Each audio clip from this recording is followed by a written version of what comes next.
I think you got a notification, but we are live. Feel like a director.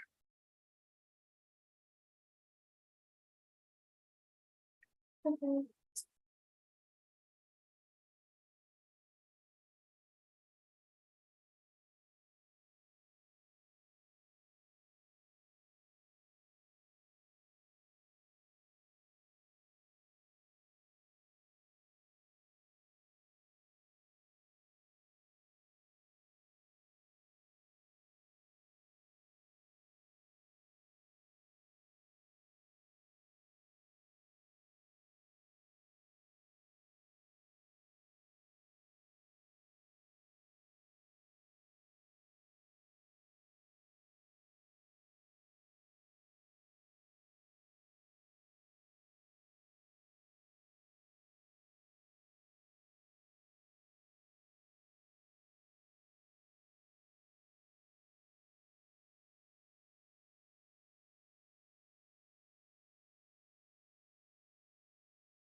We are getting close to 5. And I do see some folks are from the CSC are joining.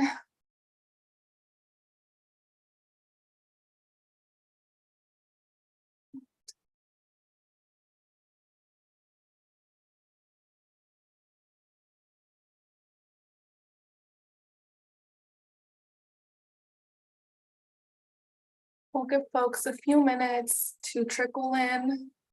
So feel free to grab some water, grab a snack.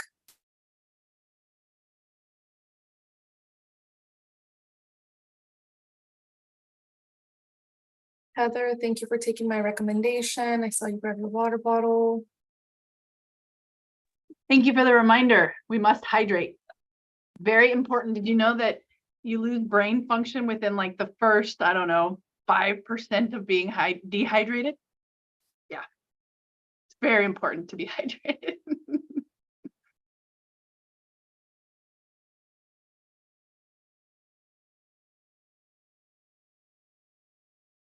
Welcome, everyone.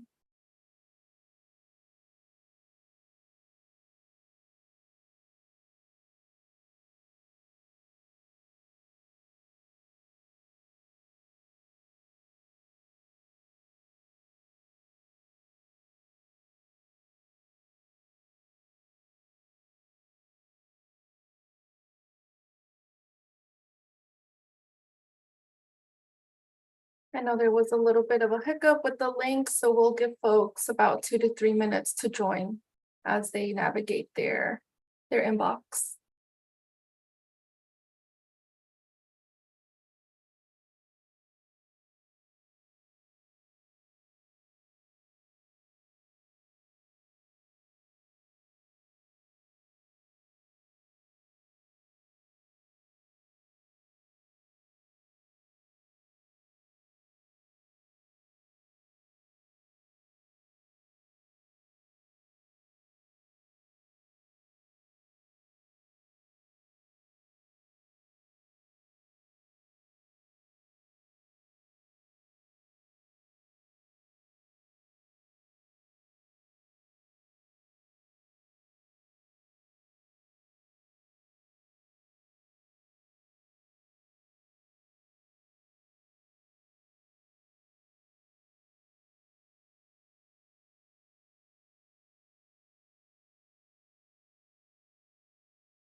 Hello. Hi, Douglas. Can you hear me? Yes. Hello. Okay, great. I just got out the middle of another meeting, so I'm gonna go ahead and get my pizza and come back and be ready at the meeting. Okay. Perfect. All right. There. I see my interpreter already, Christina. And is there any other interpreter? Yes. Yes. Okay. They will be alternating. I believe they mentioned every 15.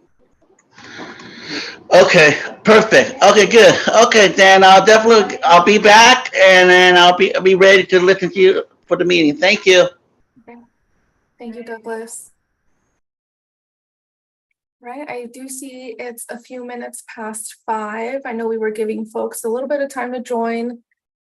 Looking at Gabby and Air District folk, do we think we're okay to start? Or should we give folks till 5:05? 2 more minutes? Okay. Excuse me,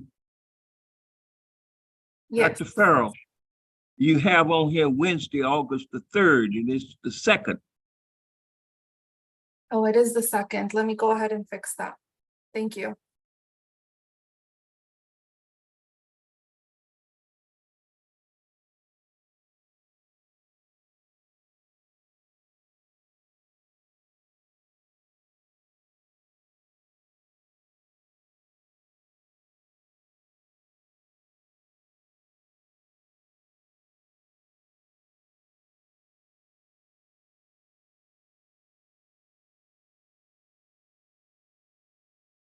Hi, good evening, everyone.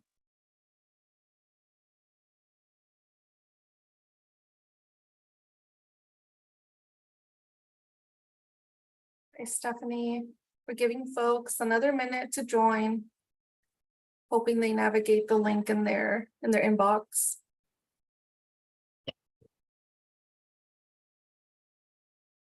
There we go. It's Wednesday, August the 2nd. Thank you, Dr. Farrell, for that. Thank you.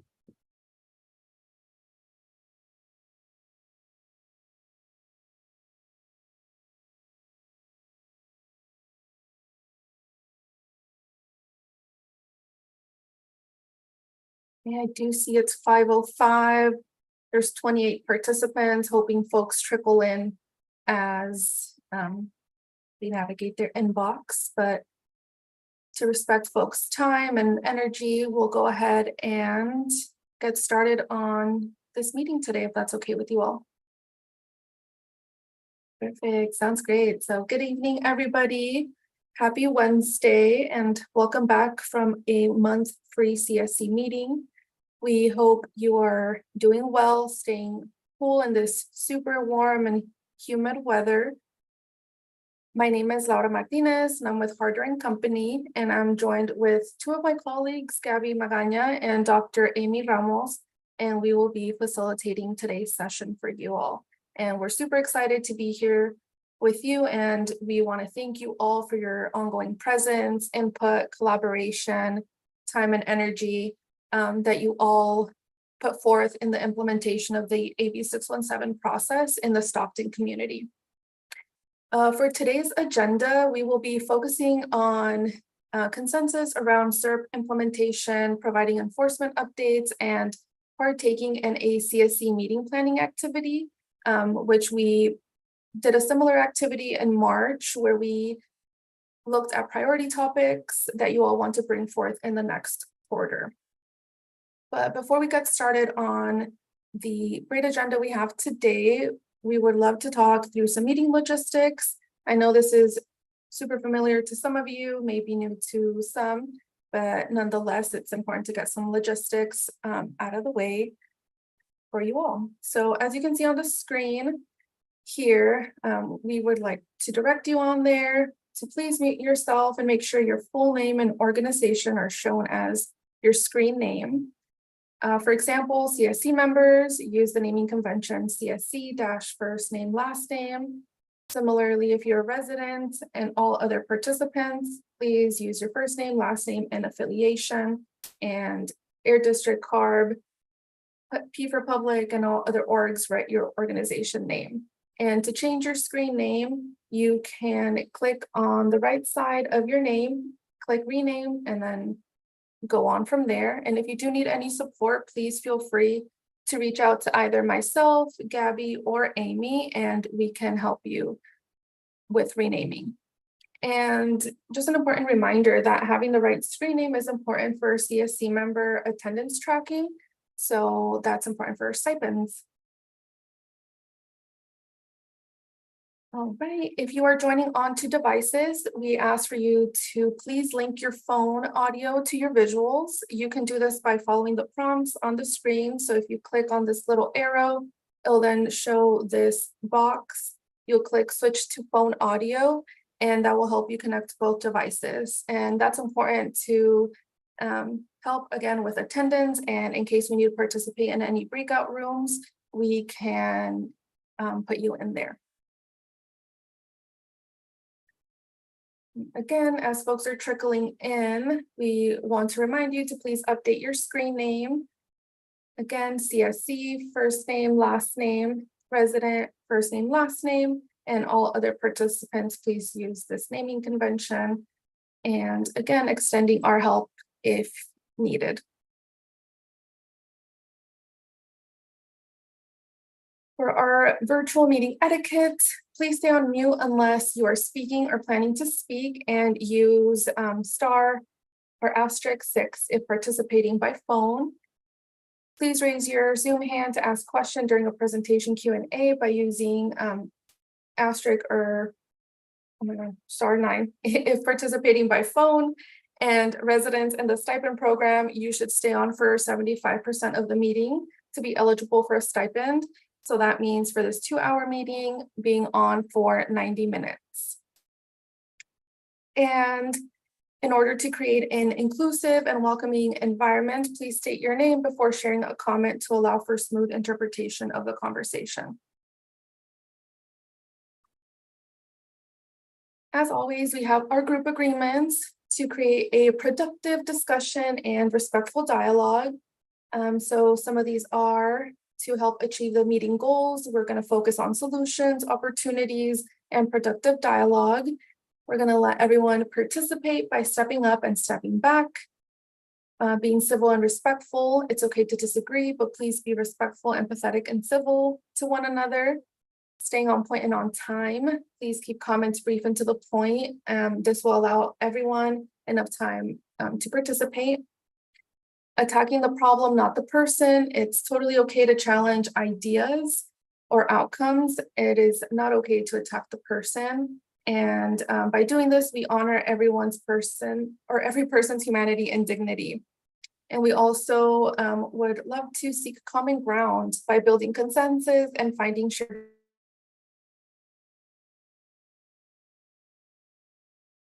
Laura, I think your audio cut off.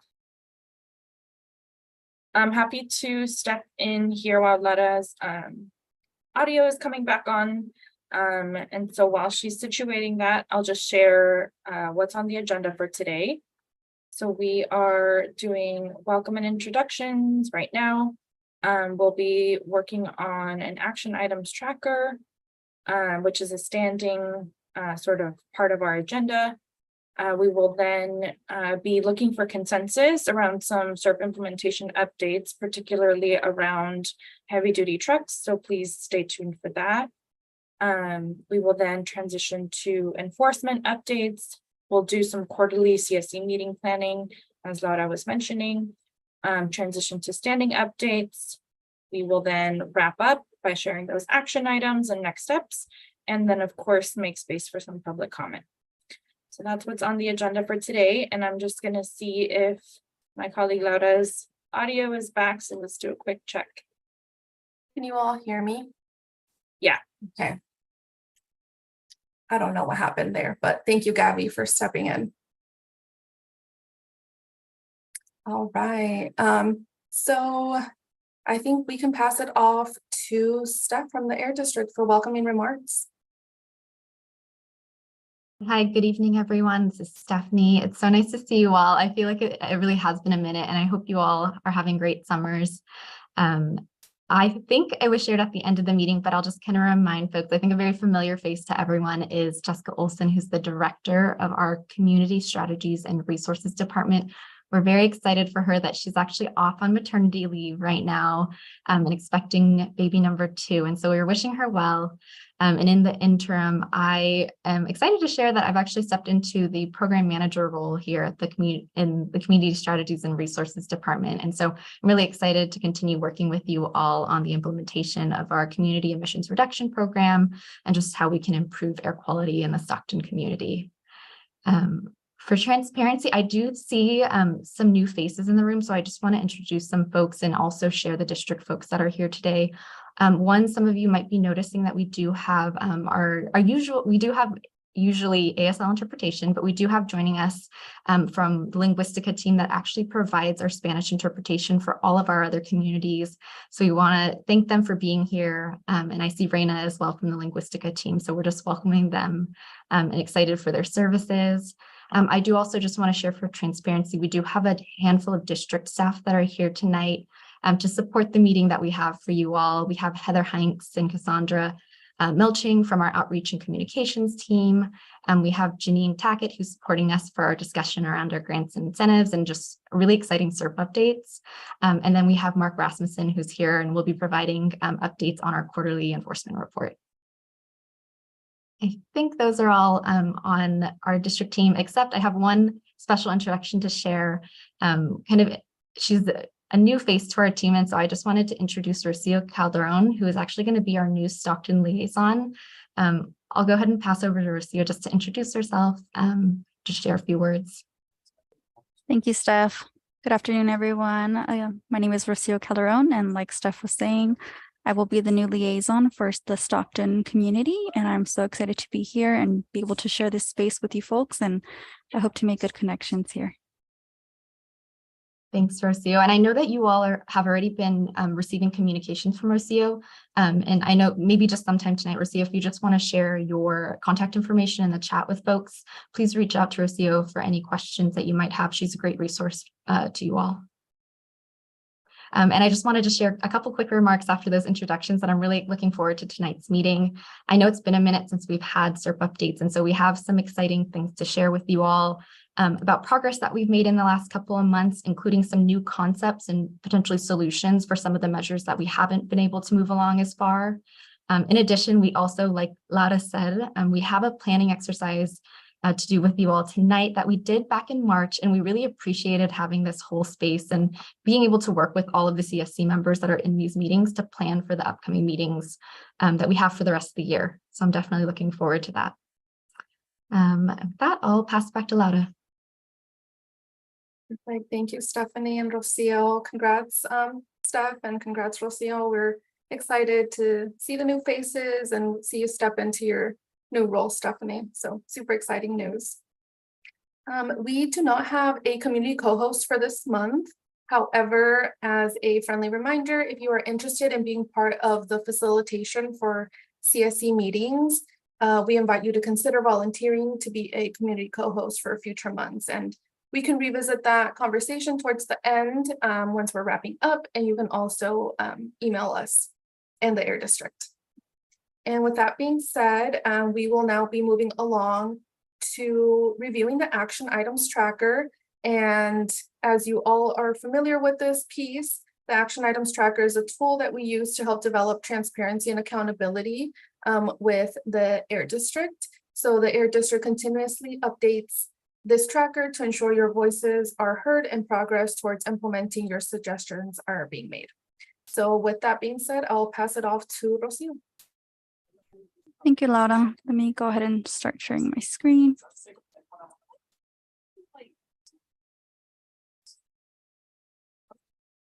Can you all see my screen?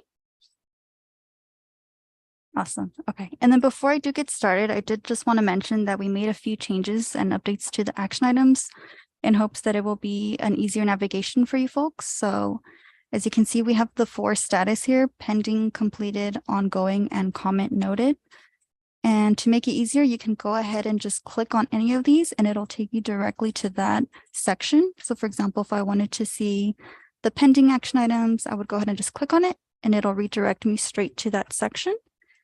And at the bottom of every page, you're going to see return to beginning. So that way you can also just click on this link. It'll take you straight to the top. And this is, again, just for easier navigation. But if you folks prefer to still scroll down, if that's easier for you guys, feel free to do that. And if you have any questions, please let me know. I know this is a new tool that we will be using. And with that, I'll get started with the action items.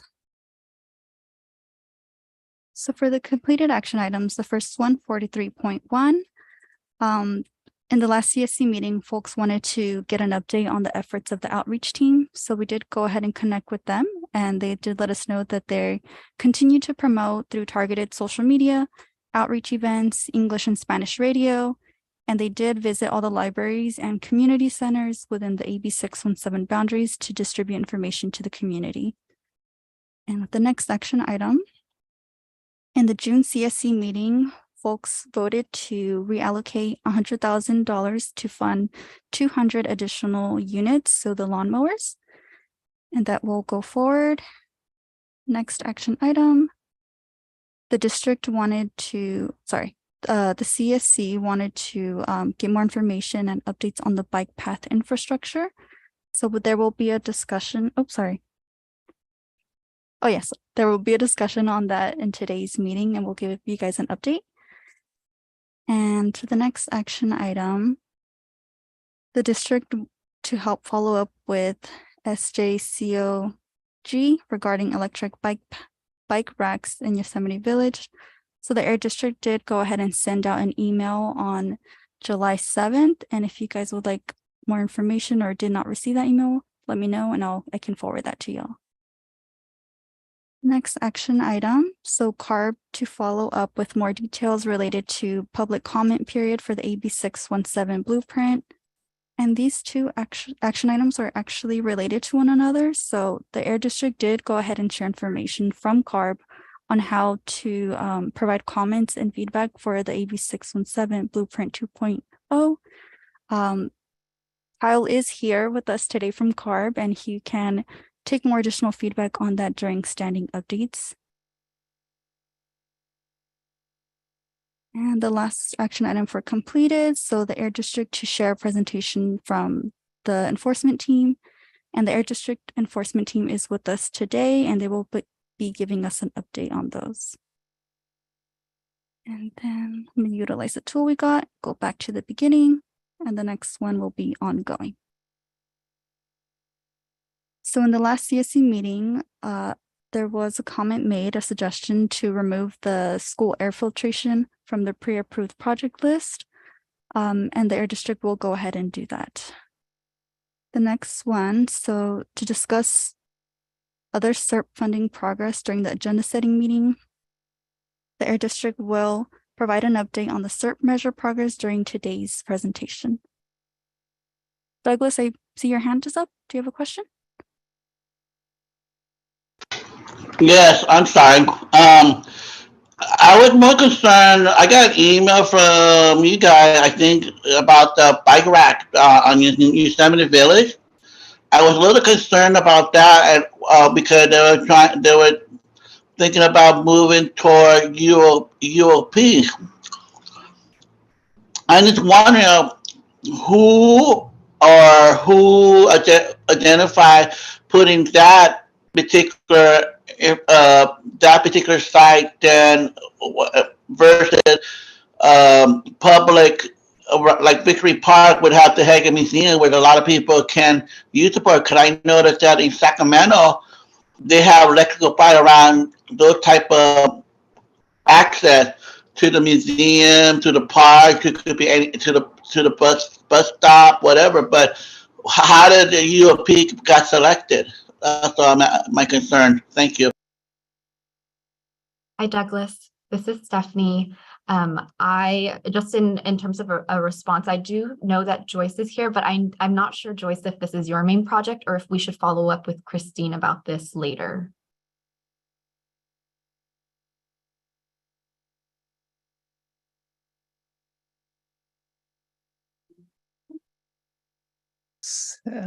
So that is a great question, and I appreciate hearing it. So I would say that either Christine Corrales, who is the program manager for the Stockton Mobility Collective, is one person to follow up with. The other person would be another one of our staff, and that's Isaiah Anderson, who's the program manager for the bike share part of the program. Thanks, Joyce. And so Douglas, Harder and Company in chat as well. Cool, thanks. Harder and Company, if you can please take down an action item for us to follow up with the San Joaquin COG, just about the location choices as a follow-up to the email that we had sent about the updates on the e-bikes that were at Yosemite Village. Thank you. Okay, cool, thanks. Right, thank you, everyone. And that was actually the end of the action items. Is there any more questions before I continue on? Okay.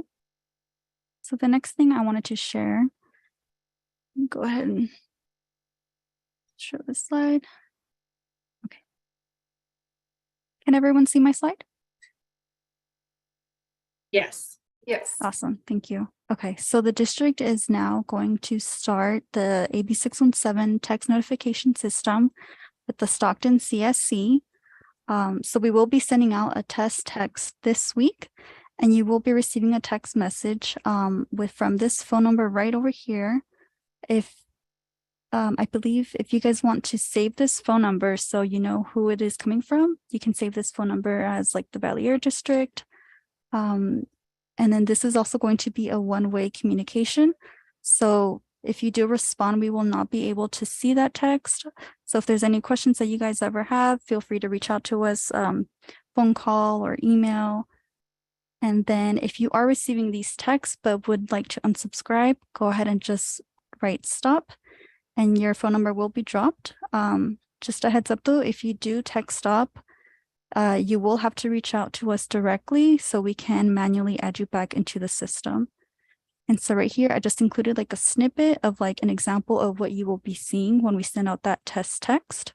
You can see the phone number right here on top, and the text will send you a link.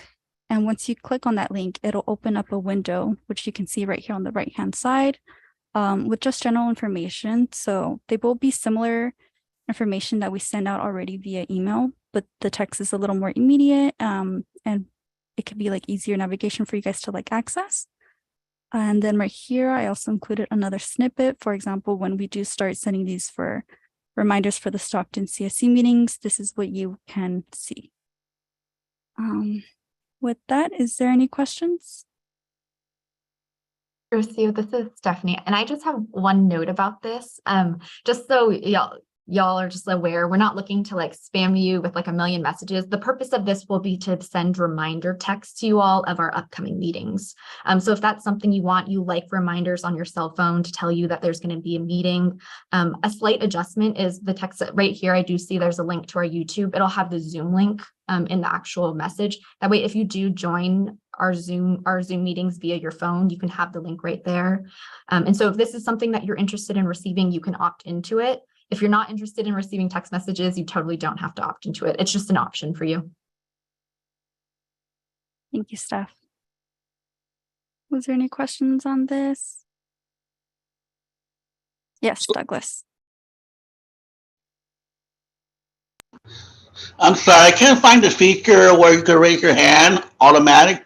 I don't know if it's on a CAD or my, but anyway, with the number that I saw, do I use the text, the number, and then what, say hello, or how do I, with that, hold on, let me write it down. And I can drop this phone number in the chat if you guys want to save it now. If not, like I mentioned, I'll be sending out that test text this week. So you will be seeing this come in. And once you receive the text, you can save it then. Okay. Yeah, next week. All right, fine. So when I text it, would it tell me instruction how to have it activated to my text in my phone? Yeah, so we do have, I think it was from that, Steph, if you can remind me, it's a form that we get, and folks chose whether or not they wanted to opt in to receive those text messages. Yeah, this is Stephanie. We do have about a little while back, a few months ago, we did a membership renewal in which we asked if people wanted to opt in. You might remember it, you might not. I just generally say, if you want to receive text notifications, let us know, either drop your name in the chat or reach out to Rocio, and then we can just make sure and triple check that you're on the list. So Douglas, if you're interested in— Okay, great. I'll put it on the chat that I am interested. Thank you. Noted, Douglas. We're going to add you to the list. Thank you, Douglas. And I did go ahead and just drop that phone number in the chat in case folks want to save it right now. Or like I mentioned, you guys can also save it when the text does go out. And one more thing I wanted to quickly mention. So if you do want to sign up for this, we also have a technology survey that did go out this past, I believe it was last week. And on there, one of the questions also asks if you would like to receive text notifications, and you can insert your phone number right there. So that way we can just verify that you will be receiving those texts. This technology needs survey also asks if you guys would like to receive like reminder phone calls, text messages, or mailing packets with the materials. So I'll go ahead and drop that survey in the chat, put that link so if you guys want to fill it out. But that is all I have. If there's no more questions, I can pass it back to Laura. Okay. So if we've already done it, so we need to just kind of wait and find out if we're already on the list, and just wait, and then then instead of trying to bombard you with all these numbers and names. So, okay, I'm trying to get an understanding. So it's not automatically done, but if we did the survey, it could be on that survey. Gotcha. Okay. Thank you. Yeah, and then Everett, if you're interested, let us know. We're happy Okay. to add you. It's not bombarding us. Gotcha. Okay. All right. Mhm. Thank you. I'm interested. Noted, Everett. Thank you. And this is Stephanie. I just want to add to the text survey. We're just asking everyone to complete it just so we can make sure that we have all of your correct kind of communication methods aligned. Like Rocio is saying, if whether or not you want to receive reminder phone calls, you want to receive text messages, all of that is something we can confirm. And we just want to make sure that everyone has the technology they have everything that they need to participate and engage with these meetings. And so if you're finding that you're struggling maybe on Zoom to log in on your phone, how to get into meetings, to update your Zoom settings, these are all things that we're happy to help you with, because what we want to do is with that survey, with all of the results, we want to do a training session across all 4 of our CSCs, just to make sure that we're helping folks, again, be able to engage with all of our meetings, because we know sometimes obviously Zoom can have its challenges. And so we just want to make sure everyone feels comfortable attending and can answer their questions.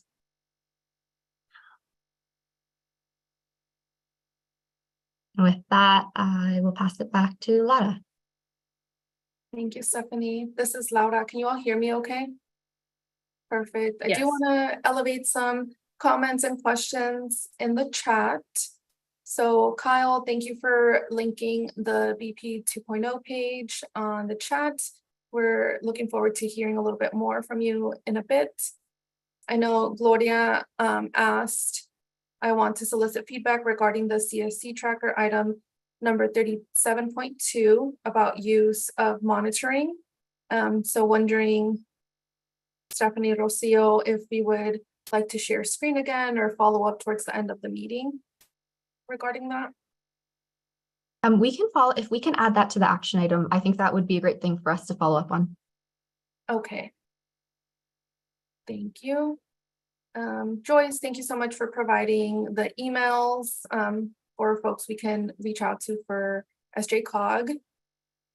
I also see a lot of folks excited about the text reminders. And I also see the survey link, the number for text notification system. And Mary Elizabeth did mention that she is not able to find the presentation and linked another link she was able to find. So wondering, Stephanie and Rocio, if you have a presentation, I believe that's for the text. That's a good point. I don't believe that's posted, but Rocio, you can post that for sure. I Awesome. will post that in the community page for the steering committee meetings information. Perfect. Oh, gotcha. Rocio, if it is posted, do you want to share the link into the chat, please? I will post it right now and drop the link in the chat. Perfect. And Mary, you let us know if it's not about the text message. That's what we're thinking that your message is related to.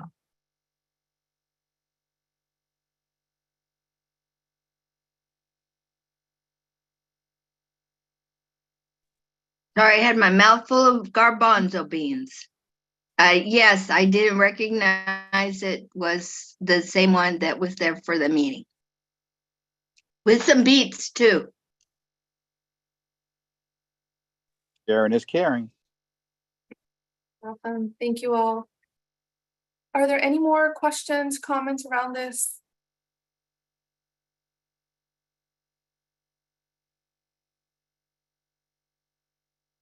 Awesome. Sounds super exciting getting those text messages out to increase community engagement and participation. So looking forward to seeing how those efforts come about in the following meetings.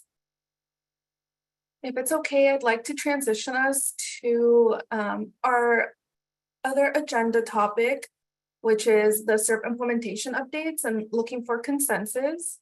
So for this next agenda item, we would like to ensure that everyone is aware of recent SERP implementation progress, as well as reviewing the status of several SERP measures, including bike paths and heavy duty truck replacement. And as a reminder to you all, the goal of the heavy duty truck replacement measure is to reduce emissions from heavy duty diesel trucks operating in the Stockton community. And the goal of the bike path measure is to reduce emissions from motor vehicles through the implementation of alternate modes of transportation. Now we'll hear from Stephanie about SERP implementation progress and updates. And following these updates, Steph will also be seeking support from CSC members to submitting a track project plan card.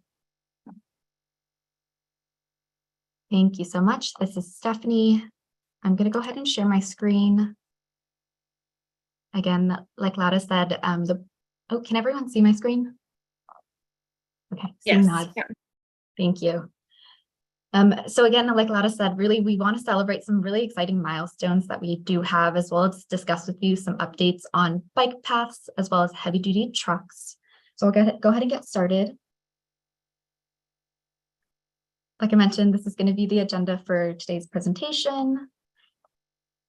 And some of the really recent milestones that I want to share with you all and exciting updates that we have on some of our SERP measures is we do have a measure in the SERP for heavy duty electric vehicle charging infrastructure.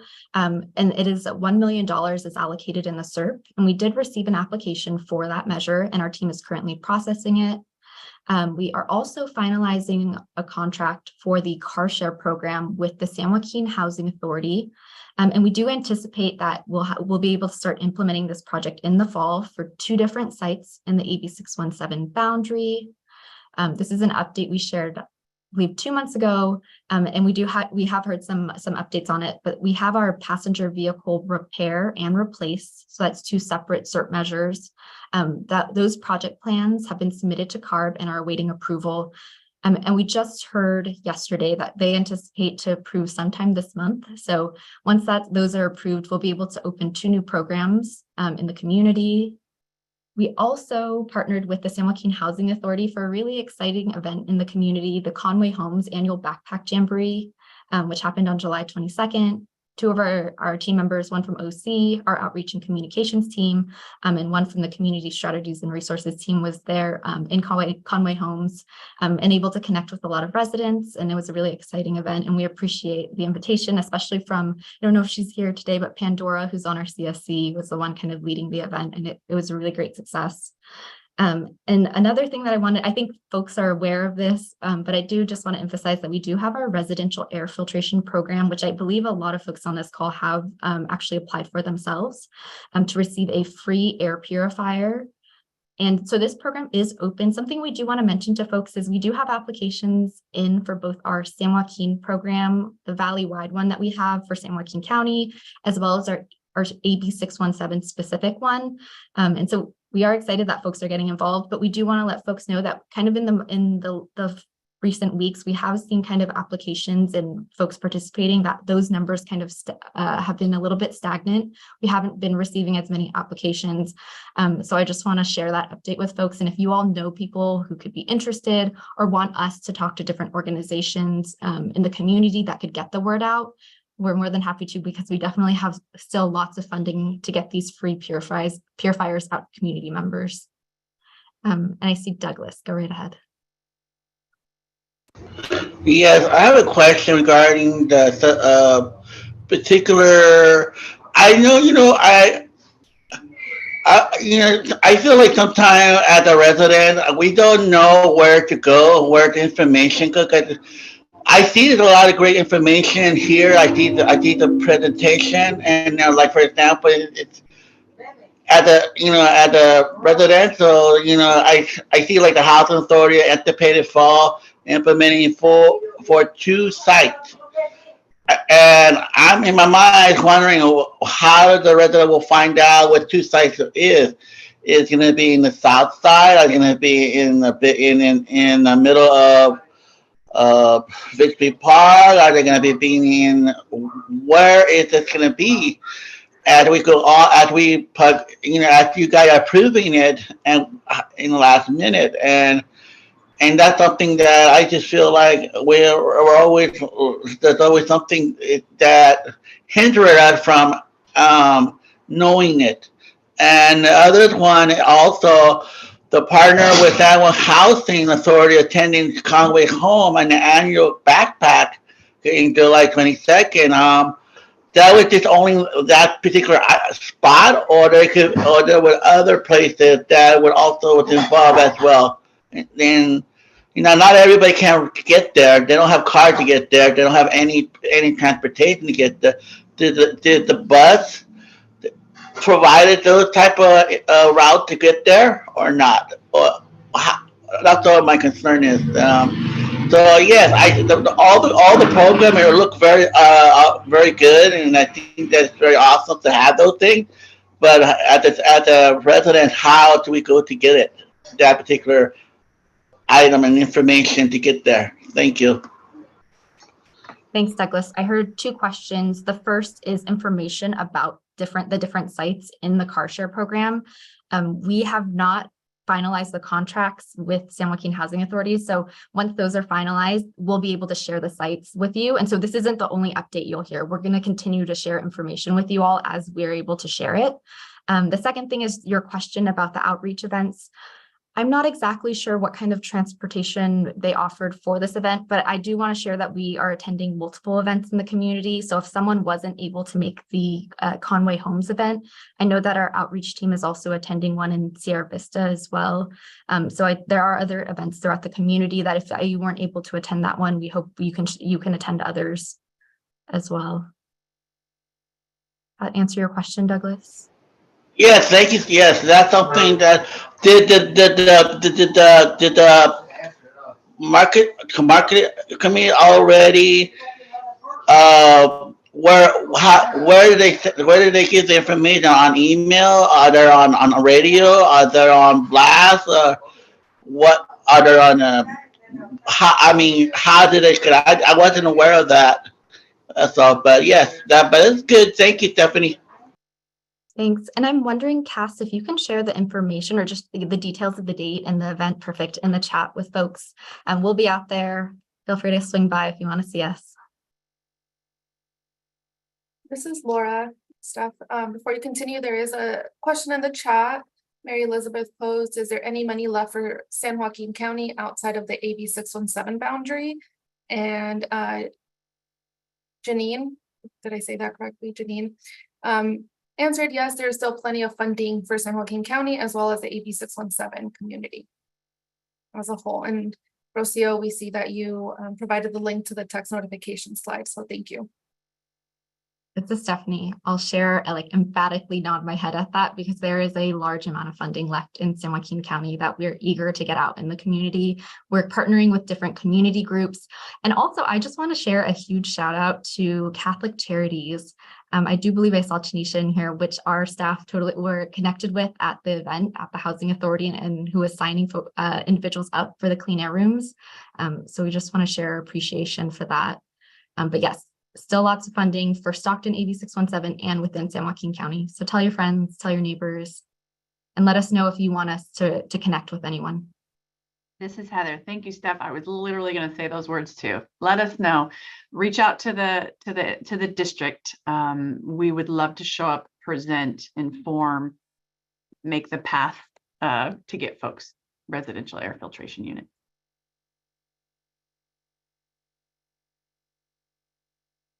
And I'm just going to wrap. This is Stephanie. I'm going to wrap up the last bullet point on here. In the last CSC meeting, I think folks might remember, but if you don't, I'll remind you that we did, the CSC voted to reallocate funds to the residential lawn and garden measure. And what this allows us to do is actually host an event in the community. And so what we are planning, I know our outreach team is very diligently working on scheduling and planning out an event for the fall. And so once we have a date and once we have a location, we'll definitely let the CSC know, and also we'll work with you because I know that folks, I'm sure, would be interested in coming out to the event, and potentially, if you have neighbors that are interested, we'd love for you to get the word out as well. And so we'll definitely let you all know as we start to plan that event. All right, does anyone have any questions before I move off of this slide?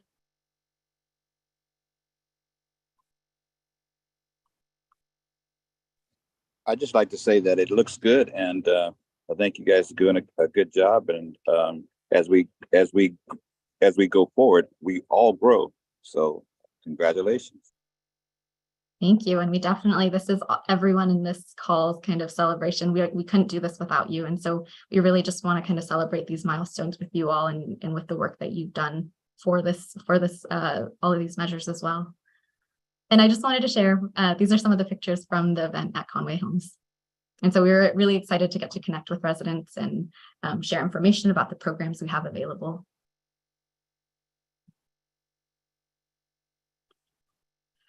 All right, and so moving on to a different measure, in the last meeting, we did have a request to discuss our bike path measure. And so as a reminder to folks, we do have in our SERP 500,000 allocated to fund bike path infrastructure in the community. And for just to provide some updates of how that's going, we did connect with the city of Stockton on this measure. And we're coordinating with their public works department and also the San Joaquin Council of Governments, SJCOG for short, to discuss potential bike path infrastructure projects that are within the boundary, as well as to discuss potentially kind of different funds, potentially state funds that we could leverage to make these projects possible. And finally, we will work with the CSC members to develop and submit a project plan to CARB. This is a measure that we will have to develop a project plan for. And again, these are project plans that we submit to CARB so that we can get approval to fund the measure. And so once we get to that point where we've been able to connect with the COG and the city of Stockton, we'll work with you all to develop this project plan.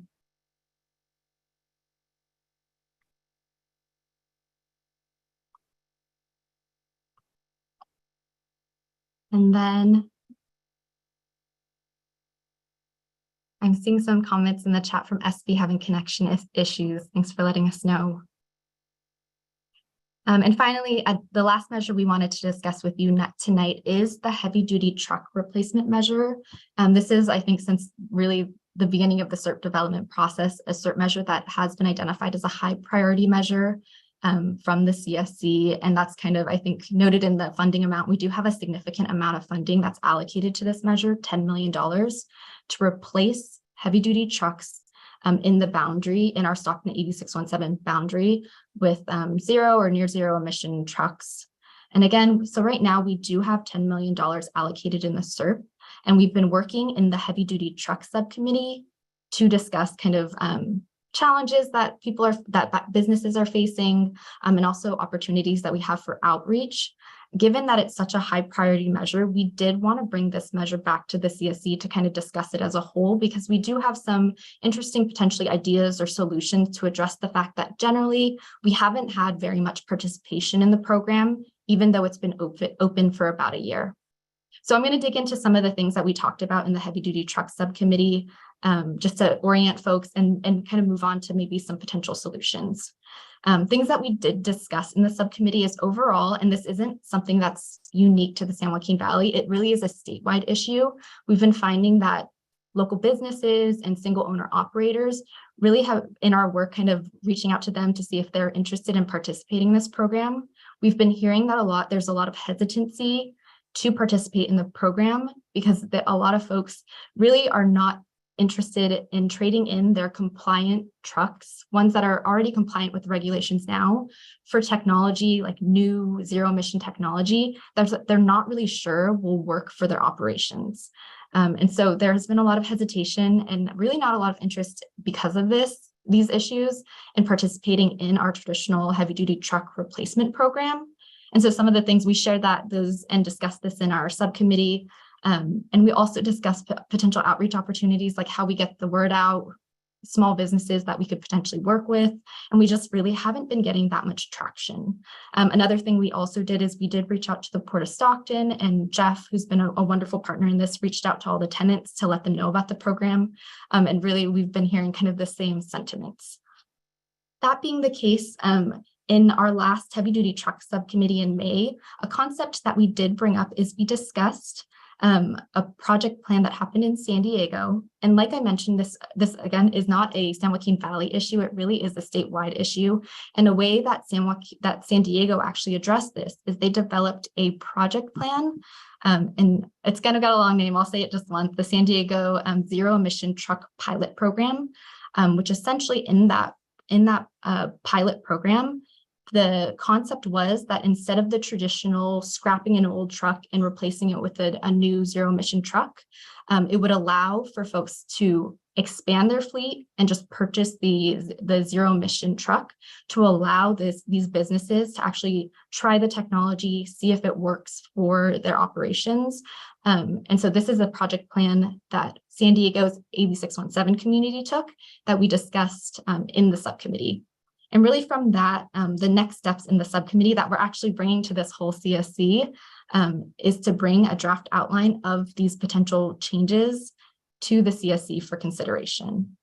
And so I just talked a little bit, and I know not everyone was in the subcommittee, and so that's kind of why I just wanted to bring folks up to speed. I want to pause here and see if there are any questions. I have a couple more slides that I hope to kind of clarify where I'm going, but I just want to stop here if anyone has any questions they see now.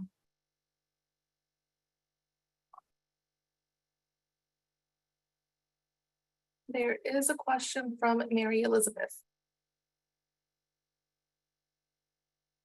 I'm going to try to go quick so you can keep going faster than I could type. So did San Diego have in that pilot program have some kind of allocations, since we're looking at a pilot and it was, you know, to test out a certain percentage that were small business that might not have the, you know, wherewithal to, you know, jump to the front of the line, and then some for the larger businesses that generally, you know, are able to take advantage of grant opportunities more easily? I'll maybe pass to Janine, who I think has a few more details about their project plan. Yeah, for sure. This is Janine Tackett. No, their project plan did not outwardly call out priority groupings or anything of that nature. They did focus on port trucks, drayage trucks. So their kind of pool of potential applicants was narrowed down to specifically the drayage trucks. We weren't, while we do have port and we do have drayage trucks in this area, we didn't want to be that, we didn't want to put ourselves in a corner, so to speak, with just doing drayage trucks, because we do recognize that in the Stockton community, there are a lot of other fleets that are operating in and around the community.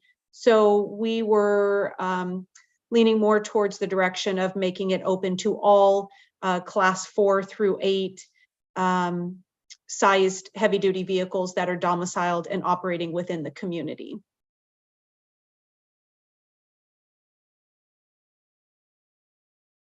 Thanks, Janine. Thank and you. And thanks, Mary, for your question. I see also a question from Jazzy and a couple more hands. Maybe I'll just clarify, Jazzy, because I'm sure maybe other people had that question, and then maybe I'll just leave it to you to call on hands. And the question from Jazzy is, can you repeat the summary of the San Diego pilot program? And really the crux or the kind of main aspect of that program was, rather than the traditional heavy duty truck replacement program, which in that model, you scrap an old truck to purchase a new one. In the San Diego pilot program, and kind of recognizing that traditional old model wasn't getting many people to apply, it really, I think most of the time, most of the other districts are having issues getting like anyone to apply, and kind of recognizing that the new project plan is allowing for fleet expansion. And so instead of needing and requiring that scrappage, it's allowing businesses, single owner operators, local businesses to purchase zero emission heavy duty trucks. So that's kind of I think the crux and the main part of that project plan. And with that, I see Margot's hand. Yeah, so this is not going to decrease emissions. And is that okay? It's like, I thought our whole goal was trying to decrease emissions. If I may, Stephanie, this is Yeah. Janine again.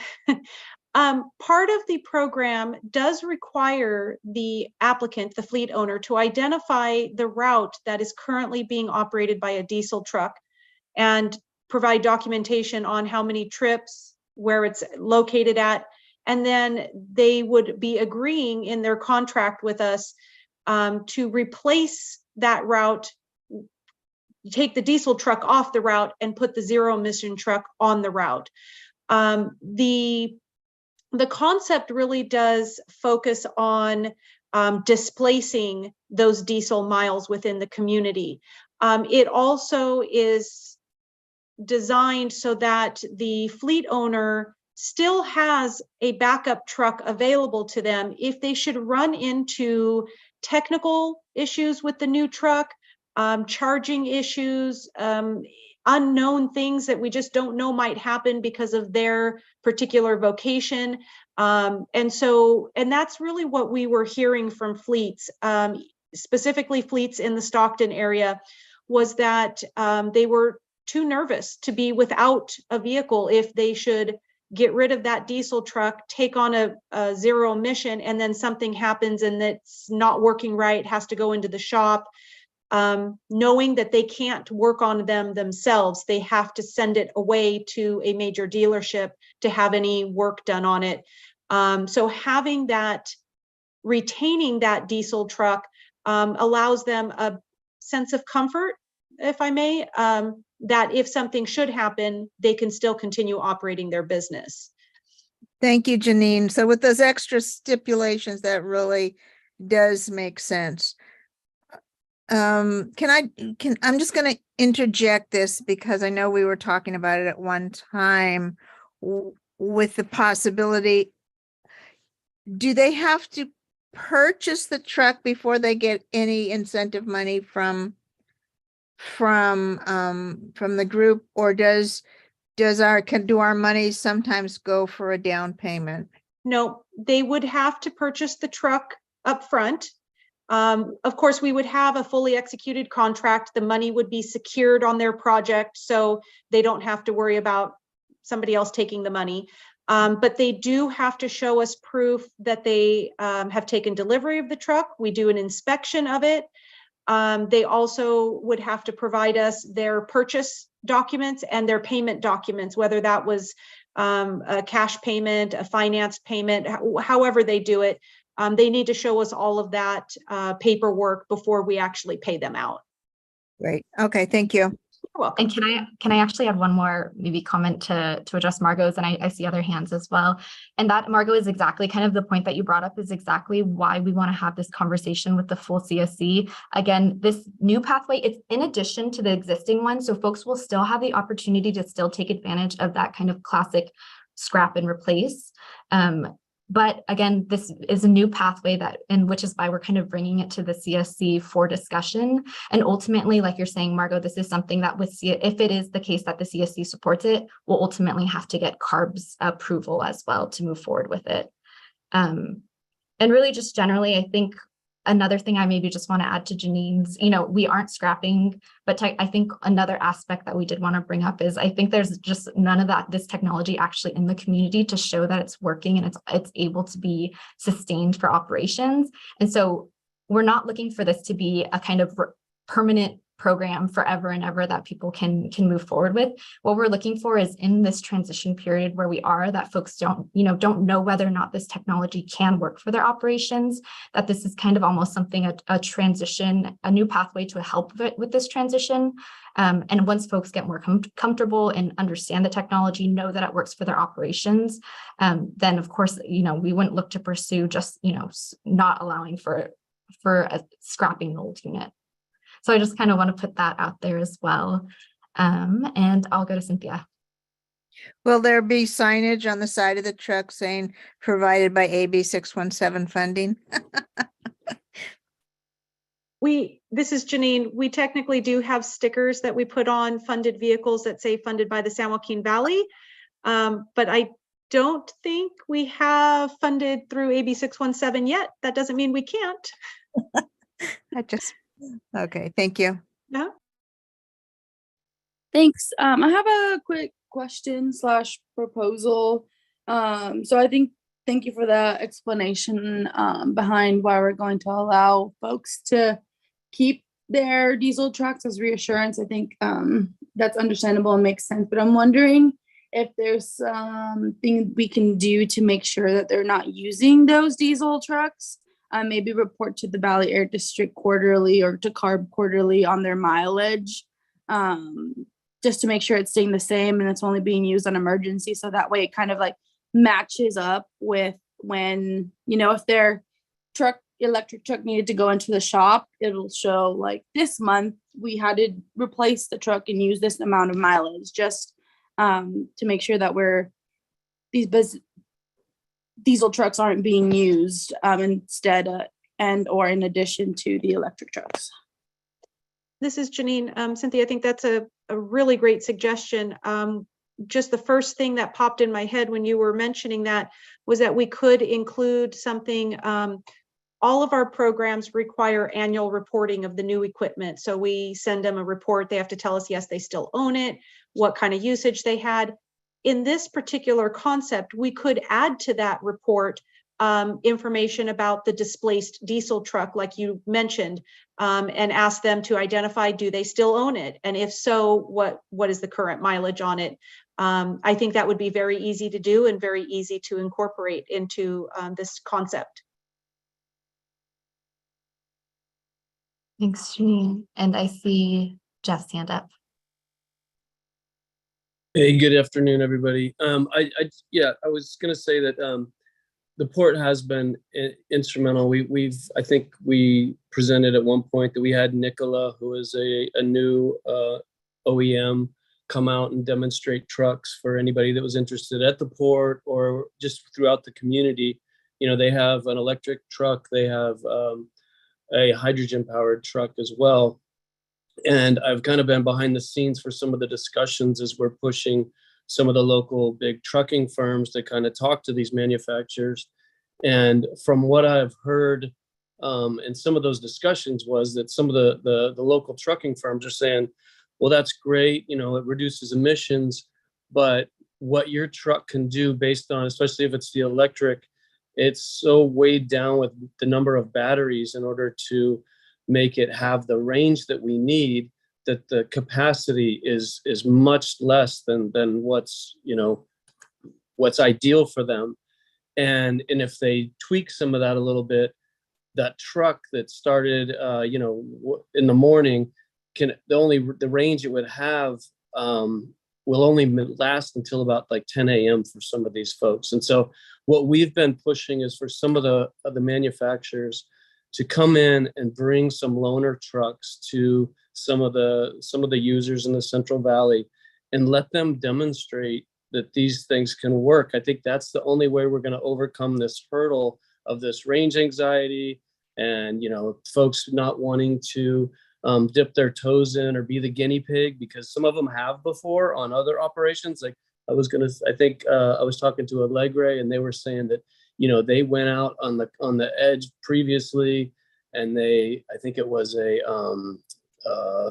can't remember, it was some newer technology some number of years ago and that really burned them. And so, you know, and that's real money that they're losing. And so we keep pushing the OEMs to bring some trucks to the Central Valley and let some folks test them out, put them into the fleet, put them into use. I think that's really the only way we're going to be able to kind of overcome this hurdle other than regulations. So anyway, I just wanted to provide that. Thanks, Jeff. This is Stephanie. I so appreciate that kind of like, I think we've definitely heard, and that's great to hear kind of your real life examples of how this is rolling out kind of at the Port of Stockton.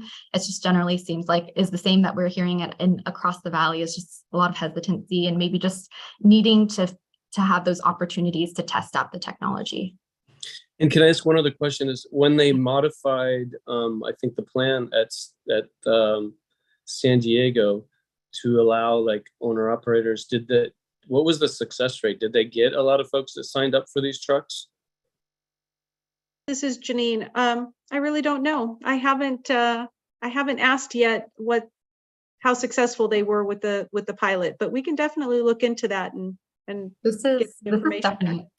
I actually have a quick update on that. Oh, great. San Diego does have an RFP open, a request for proposal, and they have had interest in it. Like Janine says, I don't know the exact interest, but there is definitely interest in the program and people willing to participate in the San Diego program. That's great. Thanks. Go ahead, Douglas.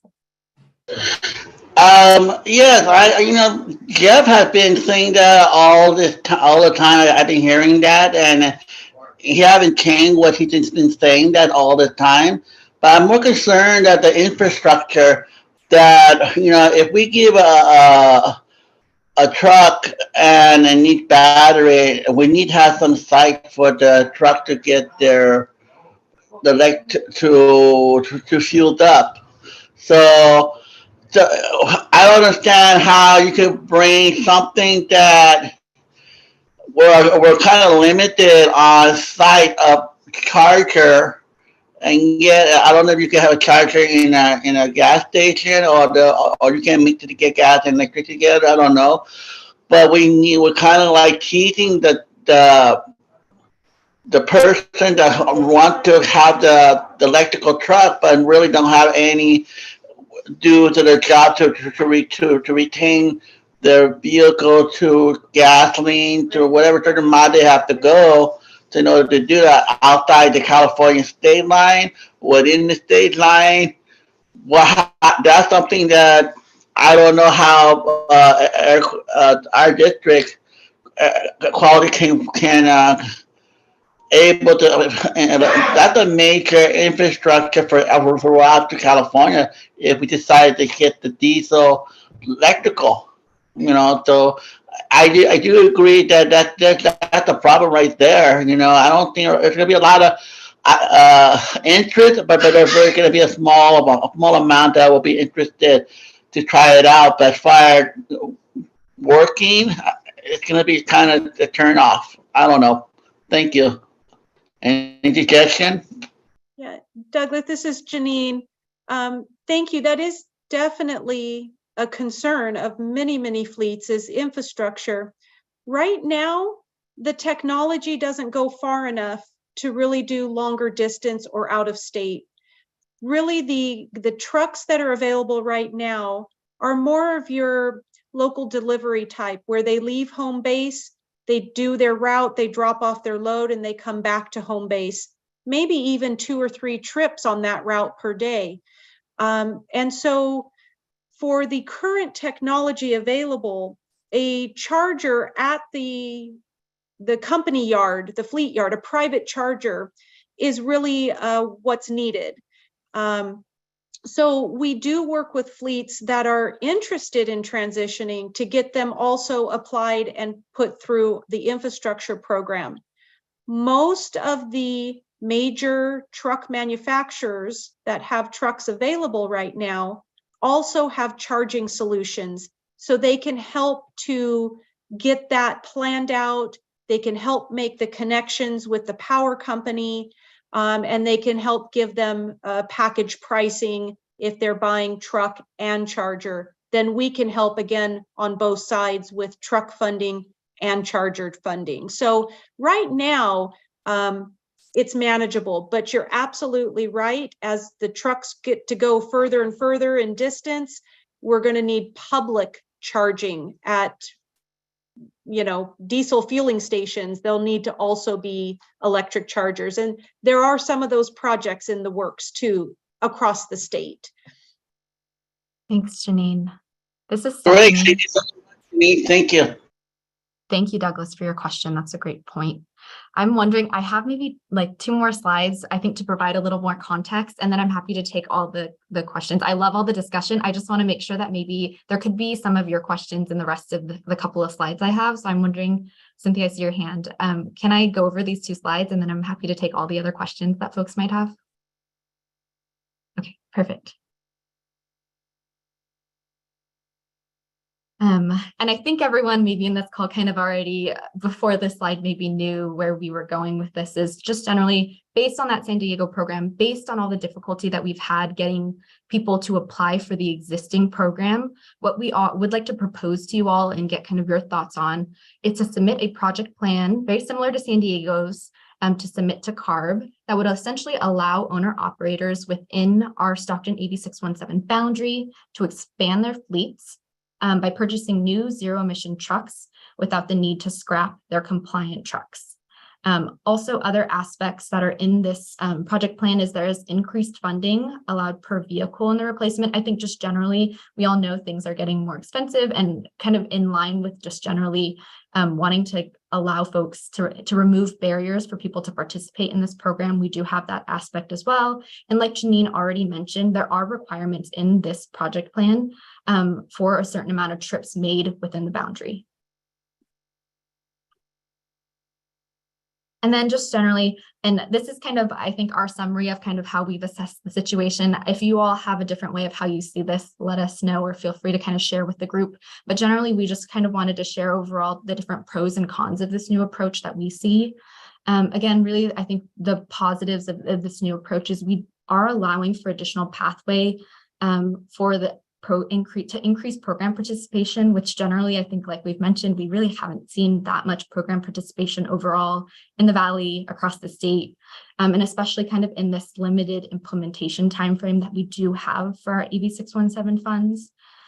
This would allow for small businesses, single owner operators to become familiar with the technology, to see if it's something that they can go forward with kind of long term, and also to share kind of with other businesses, to have these trucks out in the community to show that they are feasible for businesses' operations. And really, like Margot had mentioned earlier, this new pathway, although the traditional pathway is still a possibility, this new pathway that we're looking to include in this new project plan does not include that requirement to scrap an old truck. And then I'm gonna go over this slide and then I'll pause for questions. But generally, kind of the question that we wanted to bring to you all is we do have kind of this opportunity potentially with CSC support to pursue this new pathway. And so in addition to that traditional pathway I've mentioned, we are proposing to submit a project plan with a new pathway to allow for the purchase and expansion of fleets for zero emission trucks. Something that I did want to clarify, though, this does not change anything. We're not voting on any kind of funding reallocation. The funding amount in the SERP, in your SERP, will stay the same of 10 million. This is just whether or not we want to kind of open up this new pathway. And so with that, I am happy to take the rest of the questions that folks have. Go ahead, Cynthia. Thanks. So wanted to just highlight what I dropped in the chat too, to make sure that we're really prioritizing electric trucks over near zero trucks. I think that's should be the main purpose, considering that we're gonna allow folks to keep their diesel trucks. And then wanted to ask a question on has there been any progress on like electric vehicle mechanic training or anything like that? Is there a way that we can maybe boost that up when we're letting folks know that this is happening and that there's potential opportunities in the near future to get them trained on an electric vehicle mechanic training? But yeah, that's just wanted to ask that question and see what you all were thinking. Thanks, Cynthia. And your first comment definitely is noted. The second, regarding EV mechanic training, that's something we have also been working with in our EV mechanic subcommittee. There are actually existing programs through Delta College that are already running, that are free to actually attend to community members. These are existing programs that folks can take in order to kind of join that pathway of learning how to learn how to work on EV type vehicles. I do also believe, and I won't put Jeff on the spot, but I do also think the port has kind of components also of EV mechanic training for potentially some of the equipment that they have there. But yeah, there's definitely already things going on in the community regarding kind of training folks to work on EVs for sure. Thanks, that's helpful. Just want to make sure that we also uplift that when we're promoting this as well, to get that going well. So thank you. I appreciate that. I know, I totally hear that. We can't have kind of these trucks without infrastructure, like Douglas mentioned, without training for folks to be able to deal with any issues that they may face. So appreciate those comments. Jazzy. Yeah, thank you. I just had a question about Janine was talking about kind of surveying businesses around their hesitance. Has there been any effort to survey them again if this is something that they'd be interested in pursuing with the second option? And if so, what has that interest been? And how many businesses were surveyed? So I don't have the exact numbers at hand to say how many we've spoken with. The efforts have been across probably 3 of our departments, grants, Stephanie's department, and our outreach department. For my portion of it, I've been at local events in Stockton that were demoing zero emission trucks. So these were held by dealerships and manufacturers to bring in the equipment, to present the information to the fleets, and again, in an effort to try to get people on it and interested in it and moving forward. We did presentations on what funding was available. Obviously, when we were in Stockton for these events, we're highlighting the 617 community boundary and trucks and fleets that might be present at the event, who might also be located within the boundaries. So, you know, and during those conversations, the takeaway that I received from it was that they did not want to they did not want to crush a truck to get a truck in this particular scenario. I think almost every fleet I talked to, they said, well, if I can keep that diesel truck as a backup, then I would consider this, as long as the, you know, the financial risk is softened for me, meaning can I get enough funding to financially make it less risky? And so, you know, our takeaway from that kind of played into developing this pathway, looking at what San Diego did, and truly mirroring that along with the that feedback that we heard. Stephanie and her crew, as well as our outreach communication teams, may have a little bit different information from the folks they spoke to, but those were kind of the summary of what I heard from almost every fleet I talked to in the Stockton area, as well as throughout the valley. This is Stephanie. I'll echo Janine that we do have interest in folks participating in this program if it were the case that this kind of pathway was opened. Go ahead, Mary.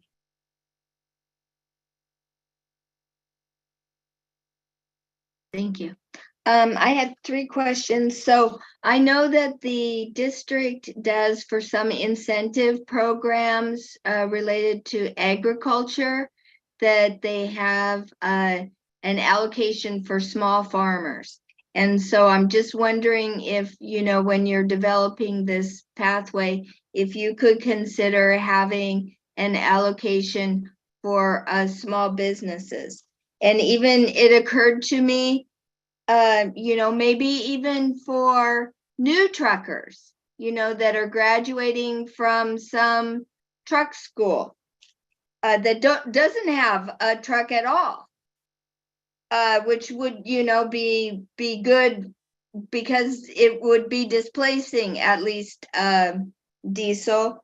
And then finally, you know, that question that Cynthia had about the EV mechanic, I'm wondering, you know, we talk about these other programs that are there. What are we using that money for? You know, I thought there was like going to be some scholarships or, you know, some incentives, you know, to help get people into those programs. Thank you.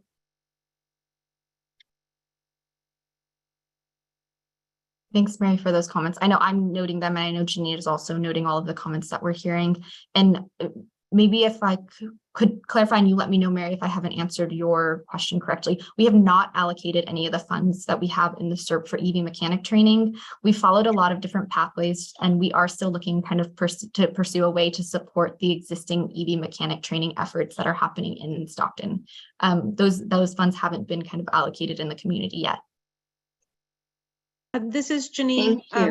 I did just drop in the chat as somebody had asked about this, but the district does have now not SERP program, but the district does have a open and ongoing program that provides incentive funding for EV, or for, it's not just EV, it's basically advanced mechanic training. So that is available. It's been available. We do present on that whenever we talk to a fleet or we're at a event of some kind. But there is current funding available that they could apply for and receive to help cover the cost of training for their mechanics.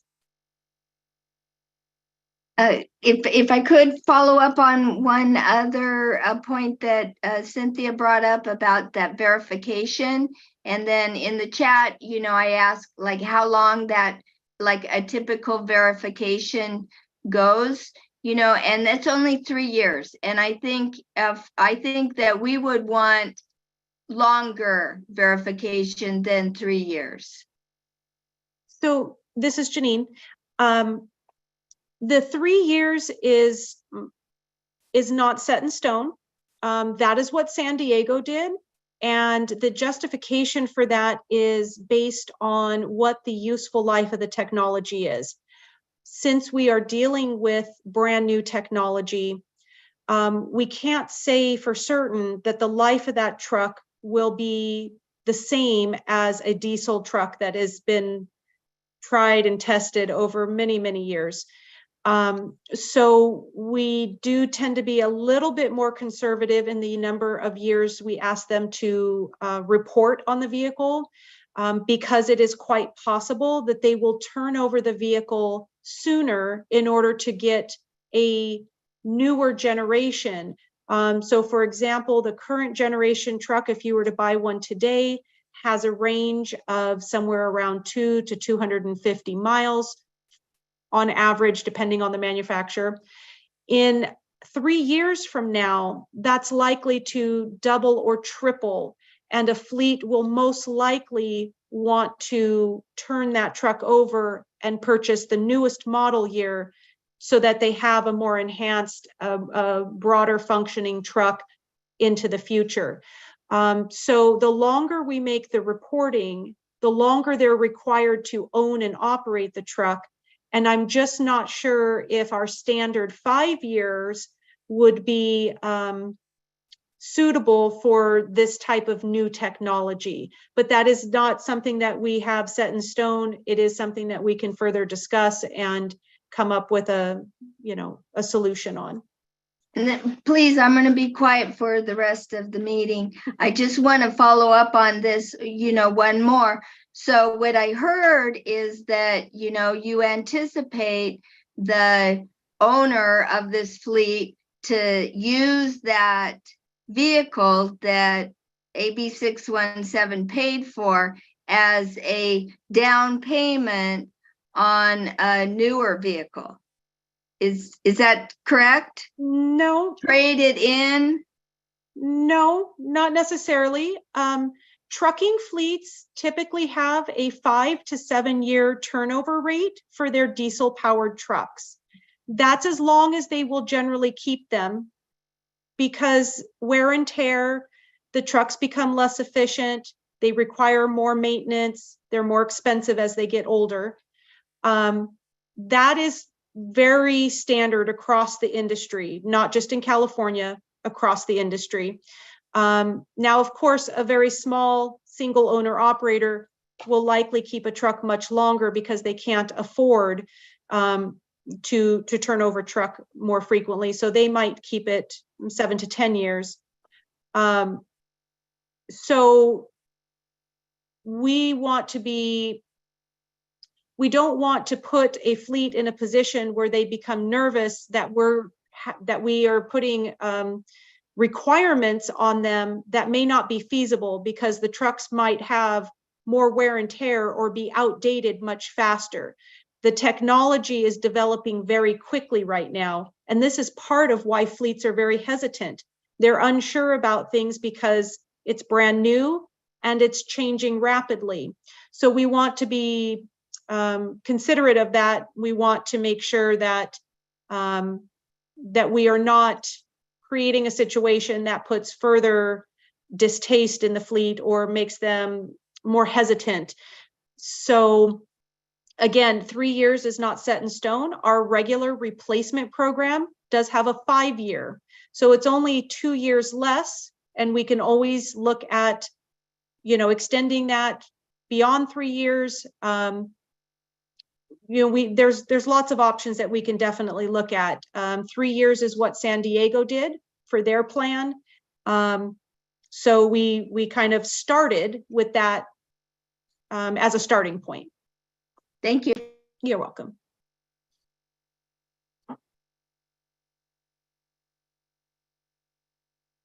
I do see we have a question from Everett. Before that, Everett, if you don't mind, I'll be reading off some questions in the chat. Go ahead. Perfect, thank you. Jazzy said, follow up to Cynthia's question, is a strategy to incentivize EV mechanic trainings? And Janine mentioned we currently have a program under the Remove 2 program that provides incentive funding for mechanic training. It is an open ongoing program the district offers. And Gloria provided a comment, having a comprehensive discussion that addresses everyone's questions and comments would be great to keep everyone informed about what was presented today, hoping this can be included in another meeting with a timeline.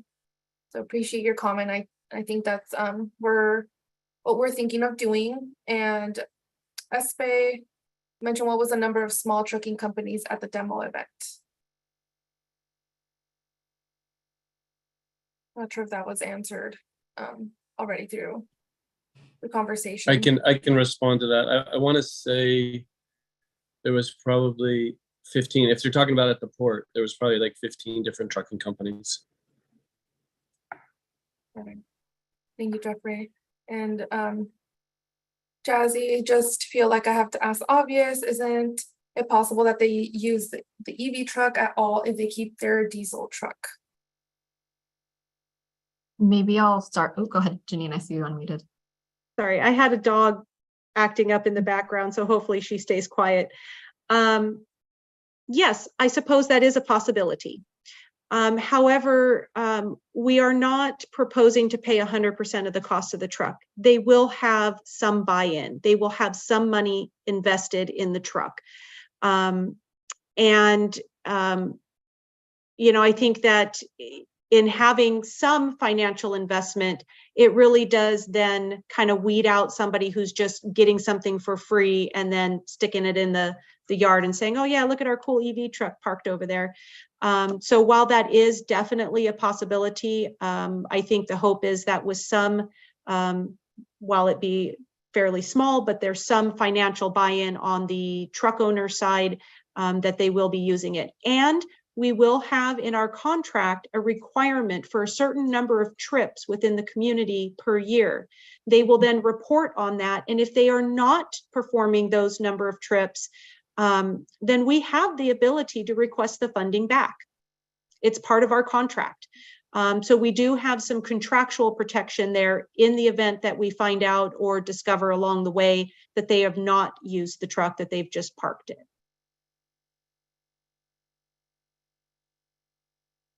Thank you, Janine, for that explanation. And Everett, I see you still have your hand up, so thank you for waiting, and we'll pass it off to you.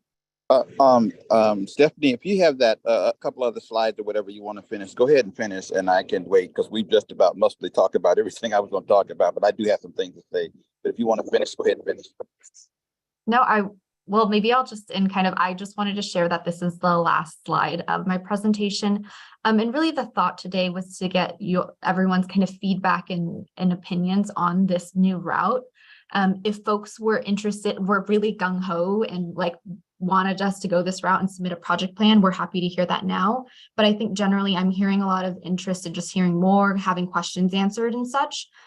So what we can offer also is, I think maybe if you all can share some, thoughts of just generally if this is something we could be interested in moving forward with, given that we answer more questions, that's something we'd love to hear as well.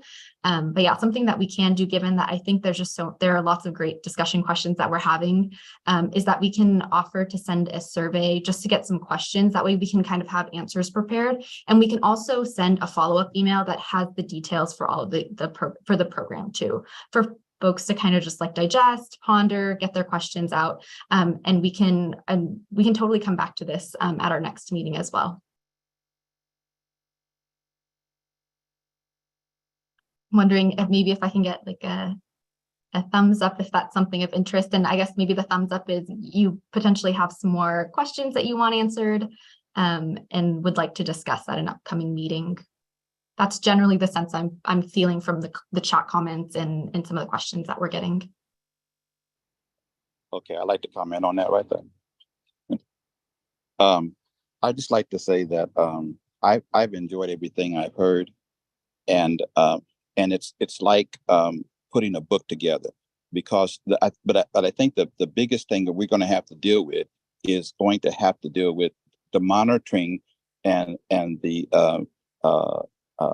of these vehicles, because like you said, these are all new vehicles, and it's the whole testing thing and what have you. And we're going to have to put together, we got a whole lot of things we've got to put together that everyone has talked about, but they're going to have to be in steps, because if the vehicle won't go the distance and it's just a short distance, then we're going to have to target people like UPS and FedEx and different people like that until we can get the place to go to the longer trucking where they have the stations and all that. So I think it's a planning thing that we have to plan, because we're going to be at different stations and it all sounds good, but everything has to be put right together. I think we got everything together here to try to put that together and go for it. And anything we do, there's always going to be some problems, because we don't know what the amount of the hour, what it's going to take an hour for a mechanic that's going to be doing this training yet. They don't even know yet. They can't even figure that out. So this is all the part of stuff that we're dealing with versus a repair on a diesel truck. So all those things that have to be in compliance and in place, so we can understand that we're not just crippling people, but to help, because a lot of people that doesn't like this, so we have to work together in cohesiveness with the other communities. Okay, I'm through.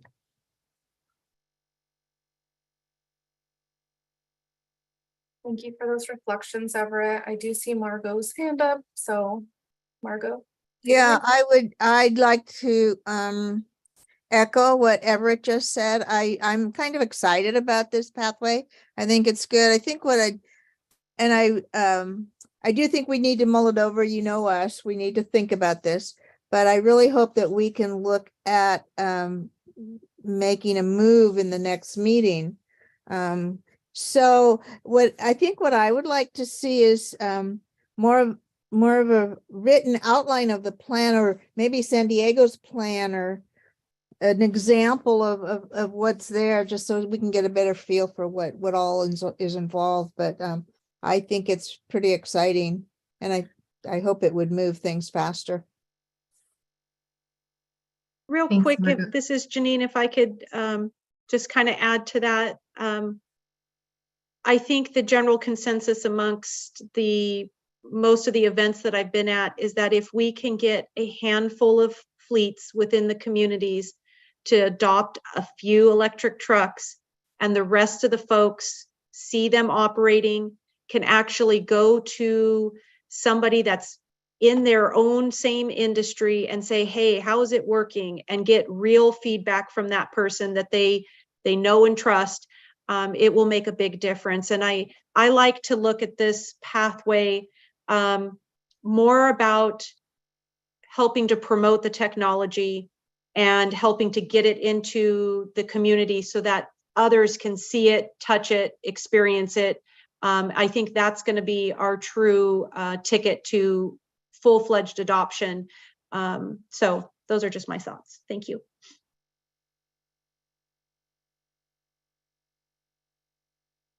Thanks all.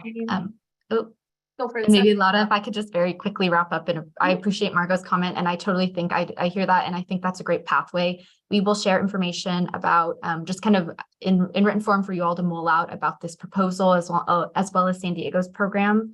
And then we can send out a survey that way you all, or even just if you want to email us questions, that way we can come prepared to the next meeting to answer all of those questions. I do appreciate also at Margot the sentiments of maybe tackling this at the next meeting, because I do want to maybe put into perspective, this is something we'll still need to submit to CARB, and typically the CARB approval process is something that does take several months. So we just want to put that into perspective, as well as, this is just, again, this is a really crucial step for us to discuss, but we still have a few steps after that before we can actually, potentially look to fund any programs as well. This is Margot. So CARB would have approved the San Diego plan, right? The San Diego project plan for their AB617 is already approved. Yeah, through CARB. So if we were really, really, really similar, then it shouldn't be a problem, right?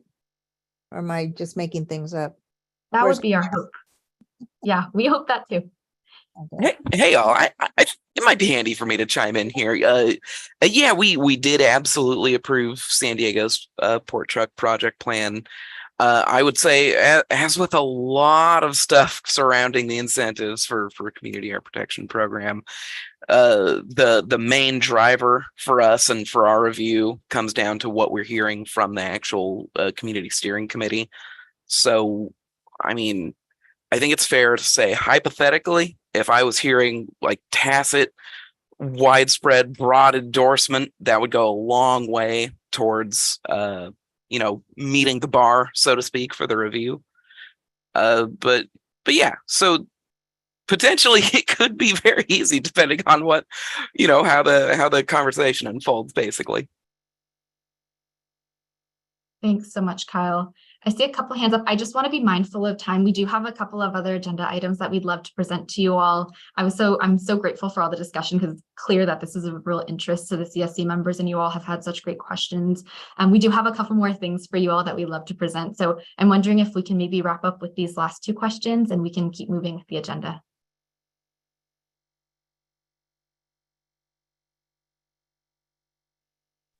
Mine will be quick. Mine is just, does anybody know, or is there any way that we can deal with maybe like a leasing program or something like that has the contract or something like that in? Just something to think about, and what would be the ramifications or the cons or the pros like that about that. Okay, I'm good. I'm through.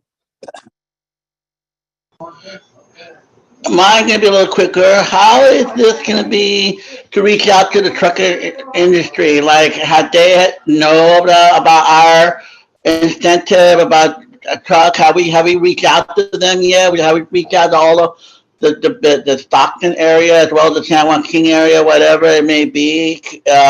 Have they know about what our program is about, and have you given some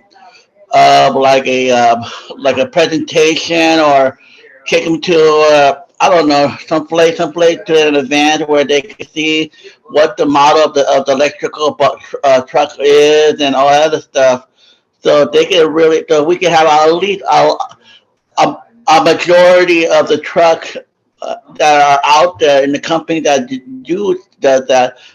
Well, no, anyway, that's it. Thank you. Thanks, Douglas. This is Stephanie. Yeah, and I just want to share that we've gone to a lot of outreach events. We've done a lot of outreach in the community, including working with Jeff at the port to work with the tenants that are at the port too. I know Janine has gone to several electric vehicle like truck demonstrations and talked to a lot of businesses too. So we've talked to a lot of folks in Stockton as well as kind of in the greater Valley area. We definitely are wanting to talk to folks about this program, and generally are hearing similar things from a lot of them, just uncertainty around participating in the current program. Yeah, thank you all for your questions. This is Gabby. I'm just stepping in here to kind of transition us along to our next agenda items, and want to thank you all for your engagement with this topic and all of your wonderful and thoughtful questions. And as Stephanie mentioned, there's a couple action items already sort of helping us continue this conversation at future meetings. So definitely looking forward to that. I do want to make some space to hear enforcement updates. So I think Mark from the Air District will be providing us with a few updates. So I want to hand over the mic and give him some time to share those with us. All right, thank you. Hi, everyone. My name is Mark Rasmussen. I'm the compliance manager here in the northern office at the Valley Air District, which includes the Stockton AB617 community. Yeah, and I'm happy to be here tonight to share a brief enforcement update for our most recent efforts in the community. So let me share my screen real quick. Yeah, so just an update on our activities for the second quarter of the year, which is April 1st through the end of June. The district has a series of rules that target the control of dust emissions from construction sites or other earth moving projects, which we refer to as our Regulation 8 series of rules. And we have a CERP commitment to perform a targeted enforcement effort during both the second and third quarters of the year at all sites within the boundaries of the community that are subject to that series of rules. And so during this quarter, we visited 7 construction project sites within the boundaries of the community and inspected them for compliance with our rules, as well as other state regulations. And then we also responded to 1 fugitive dust complaint within the community during this time.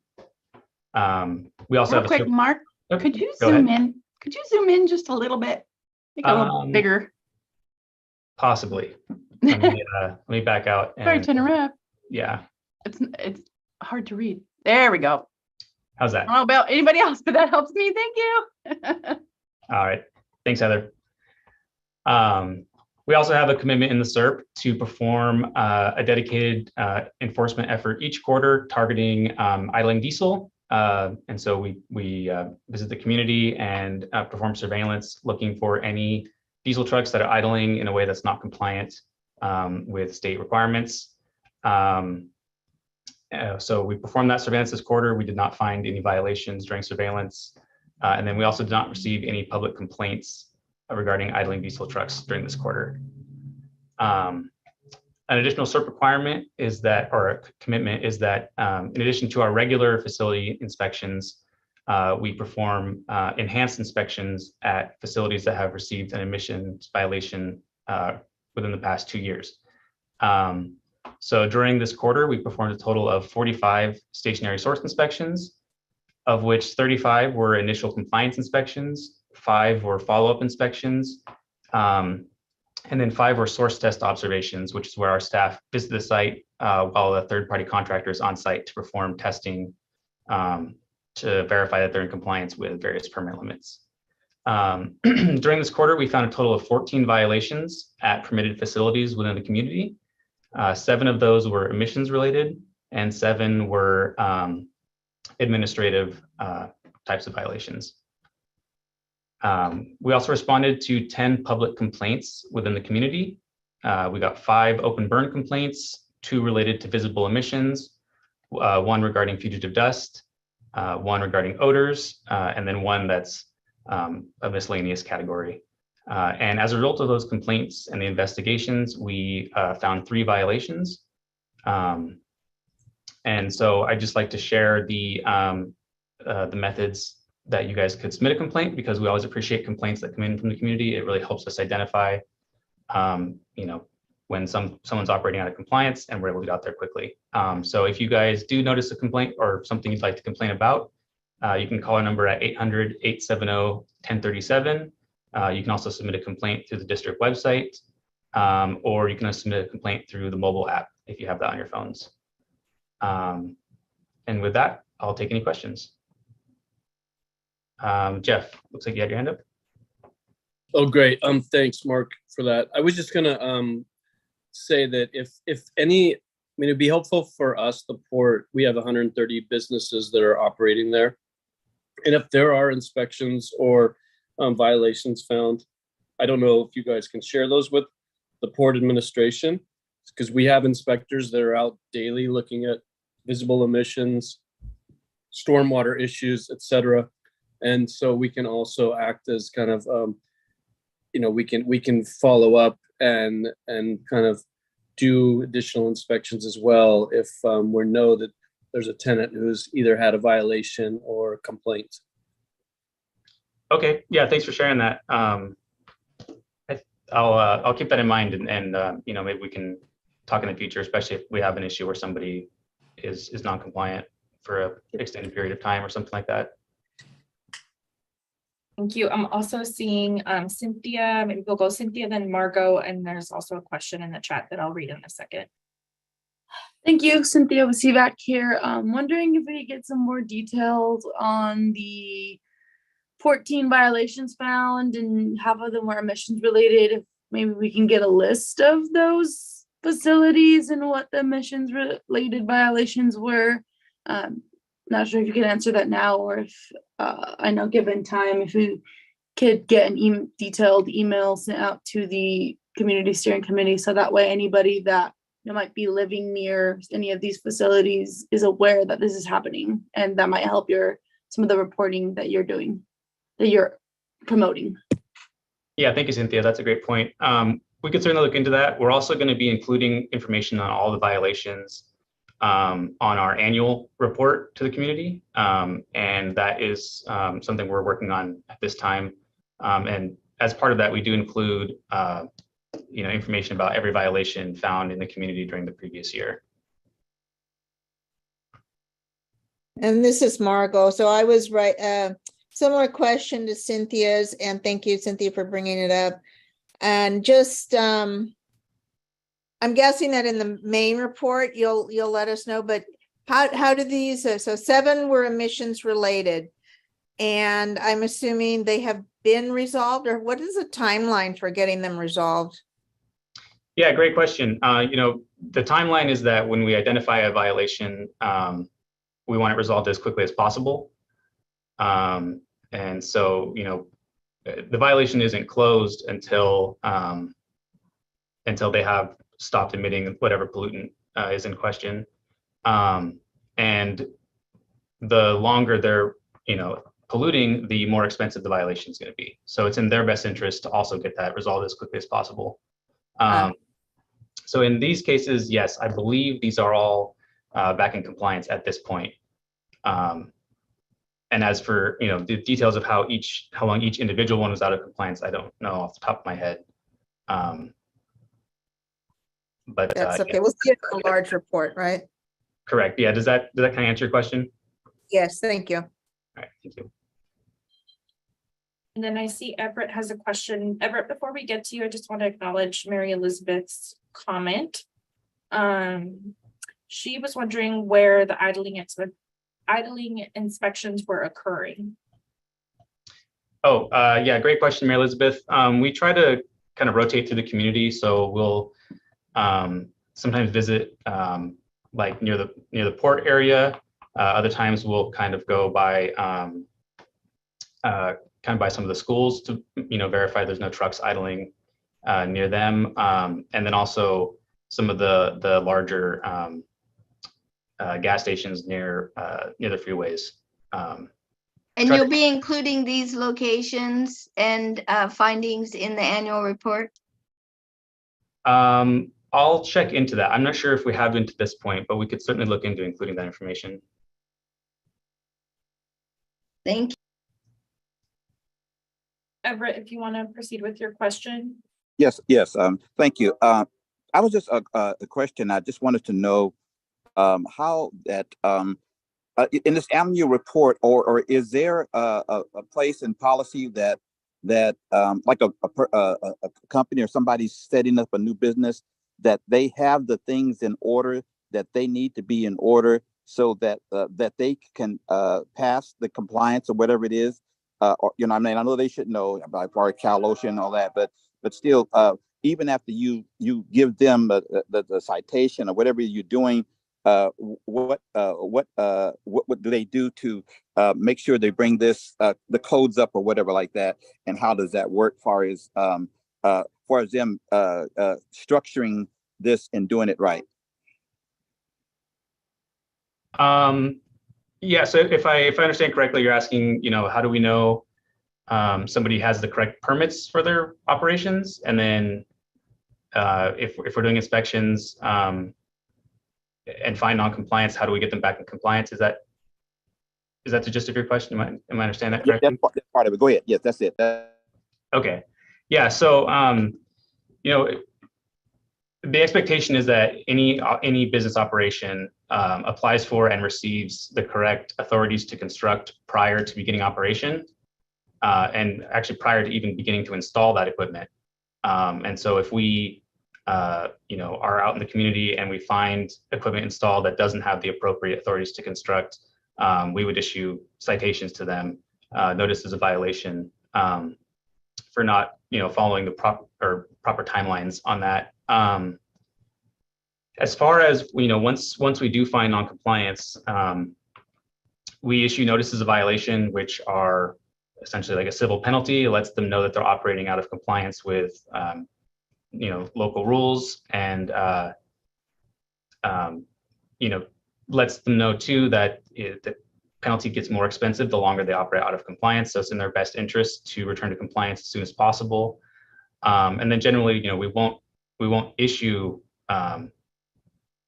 the appropriate permits that they require if they're not in compliance. So the equipment they install has to be something that they're actually able to install and operate if they're going to actually receive a permit for that equipment. Okay. Good. Thank you for your questions. I wanted to make sure that I'm accurately capturing an action item or request from earlier. Was the request, I believe, from Cynthia to for the Air District to send information around the violation sooner for kind of community tracking purposes? And this is Stephanie. Maybe if I could, I just want to actually clarify, because Mark talked about it, and I don't know if everyone, including our new members, know this, but every year we put together an annual enforcement report. What Mark just presented on is the quarterly one, where we kind of track all of our CERP commitments that we have to you all regarding our CERP enforcement measures. So this is kind of a high level quarterly report, but we do an annual report that really digs into a lot of details about kind of specific violations, specific complaints, and all of that detail for folks that are interested in seeing more about that. So that is going to be coming out actually in the next few months, along with our annual report to the community about our progress on AB617. But I do think, just in following up with some of these comments, I can work with Mark and we can follow up to see if we can get some more details on those specific 7 emission violations that we saw in the quarterly annual report too. So a couple different pieces that we can follow up on. I'd like to ask this question. The yellow truck company going out of business, and there'll be trucks that they're going to be up for used sale. How are the code dealing with that?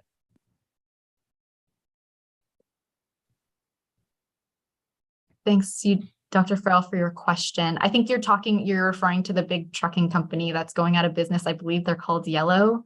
Yes. They do not have, and anyone on my team, correct me if I'm wrong, like we don't deal with mobile sources and like enforcement of those. And so that's not something that they'd come to us for. But I don't know I think maybe we can pass along the question to our CARB team to potentially see if they have any more details in that regard. But yeah, that's just mobile sources. Things like trucks aren't things that we regulate at the Air District.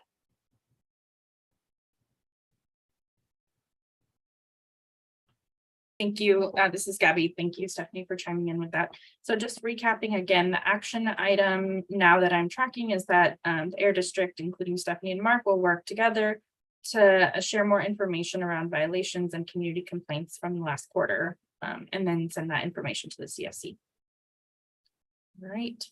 I am kind of noticing time, and I want to be respectful of everyone's commitments and everything else you have going on outside of this. So unless there are other questions at this time, I would like to sort of propose a couple things to move us through the rest of our agenda. Does that work for folks? So thanks, Everett. As you all know, we traditionally do standing updates in these meetings if possible. And when we need to prioritize time for other important conversations like we did today, we will send updates via email. So I want to confirm that the CSC is comfortable with that approach for today's meeting.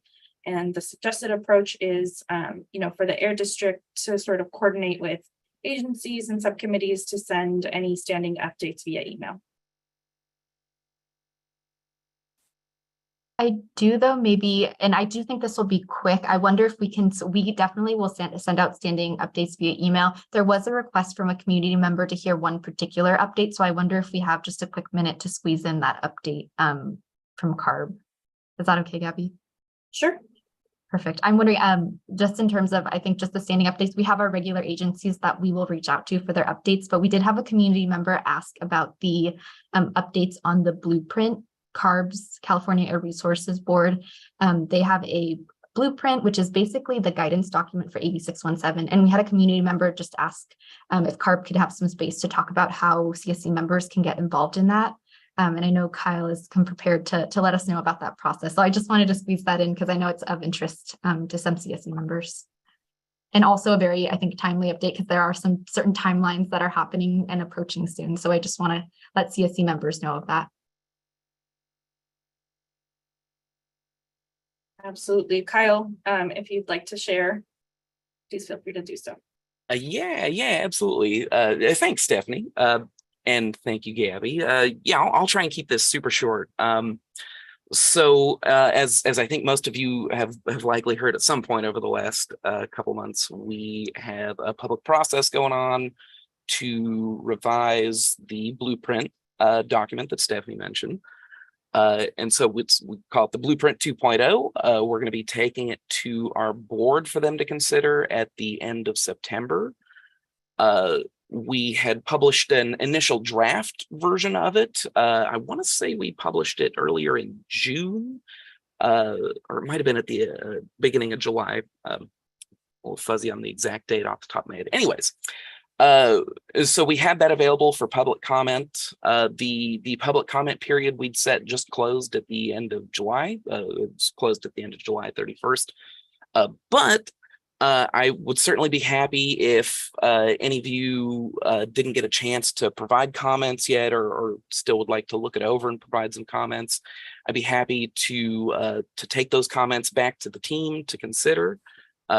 I'll drop my email address in the Zoom chat. Definitely more than happy to do that.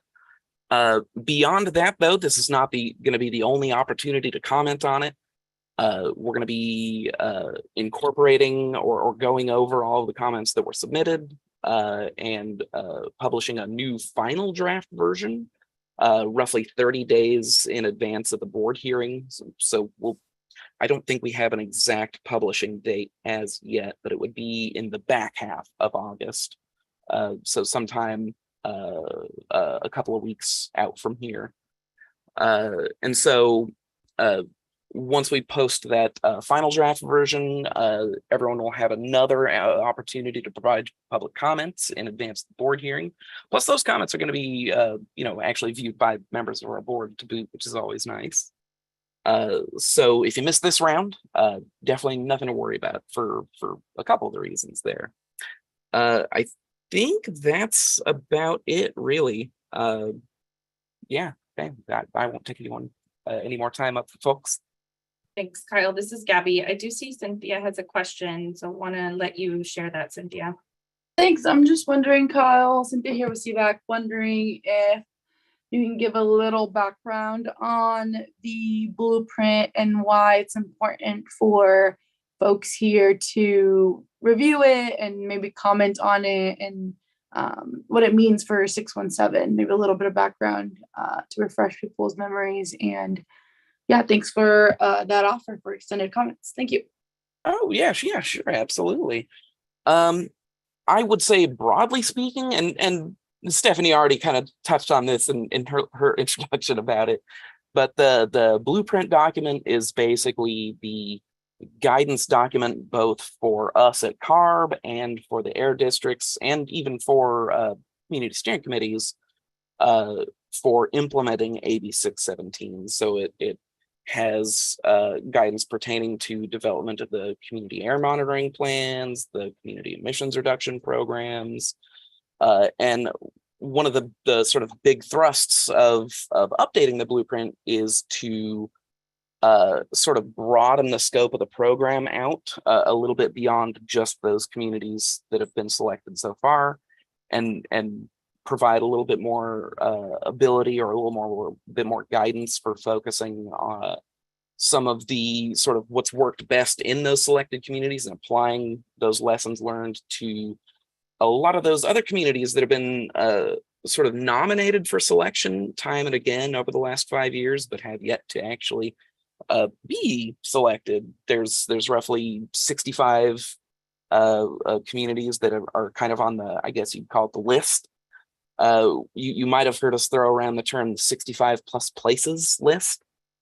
And so a big focus of the updated blueprint is going to be, in addition to kind of seeing through the commitments made in all of the SERPs for the actual selected communities, but also to bring the benefits learned from those SERPs to a lot of those other communities in need. I think that's a good way to sort of frame it in a way that it doesn't have me talking for hours and hours. Does that help? There might be some details that I may have missed that are worth going over. Thanks, Cal. This is Stephanie. I wonder if in our standing updates, you don't mind also summarizing those, just kind of high level what the blueprint is, why it's important to participate, and those kind of deadlines for if folks wanted to participate in the public comment process. If you can maybe wrap that up and we can share it out. That way everyone has a chance to read it on their own and take a look at the draft blueprint. Yeah, absolutely. Like the emails sent out around next week sometime. Yeah, Mm-hmm. I think that's a perfect idea. Hello, I'm just gonna take a quick 30-second comment right now. I had my hand raised. I just wanted to make sure that it is made aware in this meeting that this request was made in the June meeting to just have a general background understanding so that our community can be equipped to provide comment on a timely manner. And as we're seeing today, we were obviously not equipped to do those, to provide those comments. And I'm just hoping that this can be something that it's addressed in a more efficient way so that everyone gets to contribute. Thank you. Maybe if I can respond to that just super quickly. And I so appreciate you bringing that up, Gloria. We did, as an action item, go over it in our agenda setting meeting, and we did discuss it. And I think just based on the timelines, we wanted to make sure we did not discuss it at, this wasn't the only time we brought it up. And that's the reason why we did email all of the information and have CARB send it over, because like Kyle mentioned, the deadline technically was yesterday. So we didn't want to wait until the deadline passed before we brought it up to the CSC. So that's just the reason why we wanted it emailed out to individuals. So people can have the opportunity to kind of read the blueprint, process it through the month, and could have made that comment period deadline, it wasn't even yesterday. I think it was actually on the 31st of July. But definitely, I think through this process, I totally hear Gloria and wanting to really emphasize that this is an important process, just high level about the overall implementation and how AB617 works overall. And so we're definitely want to make sure that we're working with CARB to share information about how folks can continue to participate in this process. We just didn't want folks to miss out on the opportunity to comment on that draft period. Thank you, Gloria, for your comment. And I personally, Douglas, if I can interject for a second, we do have Mary Elizabeth with her hand raised, but we can go to you next. Hi, Mary Elizabeth. I will give you all an update next month on my Stockton Unified School District complaint. And if any of you know of an employer with more than 100 employees, they should be making an effort to reduce emissions related to their employee trips. And so please contact the Air District and let them know, or put in a public information request for their e-trip plan, so you can learn at what kinds of efforts they're making to reduce emissions associated with their employees at work. Thank you. Thank you. And Douglas, this is Gabby. You can share your question or comment. Sorry, Mary Elizabeth. Yeah, I think that's very important too. Also, I think something that we need to get that information out to. I do believe that. I think that the Air District quality has been very good, letting us know. I've really been on top of this for months, And I've been getting a lot of email from you guys, and I really thank you guys for really being on top of it and really understanding that, you know, I mean, there's so much things going on, you know, like far as 4th of July, things that, you know, the weather, the vacation, and all that stuff going on. So there's a lot of things going on during the summer. But I really think that your heart, I do appreciate everything that you've done and really keep it on top of things, and then really thank Heather and Christina and Gabby and all other people that are doing their job according to what the email has sent us, and that's our information right there. You know, they don't need to be in person. All the email go to you. You read it. If you don't have time to read it, it's just your fault. Then you have to find out at the end of the whatever meeting that we have to listen to. So there's a lot of information in the email that is updated that we're going to be talking about right now. So thank you, everyone. Thank the staff and everything that work, and thank the people are in the board that are really doing great too. Thank you. Bye-bye. Thank you, Douglas. This is Gabby. I want to make a couple comments. First off, just recognizing that it's overtime. So for anybody who does have to drop off, we thank you for your participation. I will stay on to share a couple more things. But if you need to hop off, please feel free to do so. I want to thank you for your comment, Douglas, and then also kind of acknowledge, you know, challenges overall, and still acknowledge Gloria's comment overall about, you know, finding better ways to kind of meet in the middle and find other ways for folks to connect around topics that are particularly important.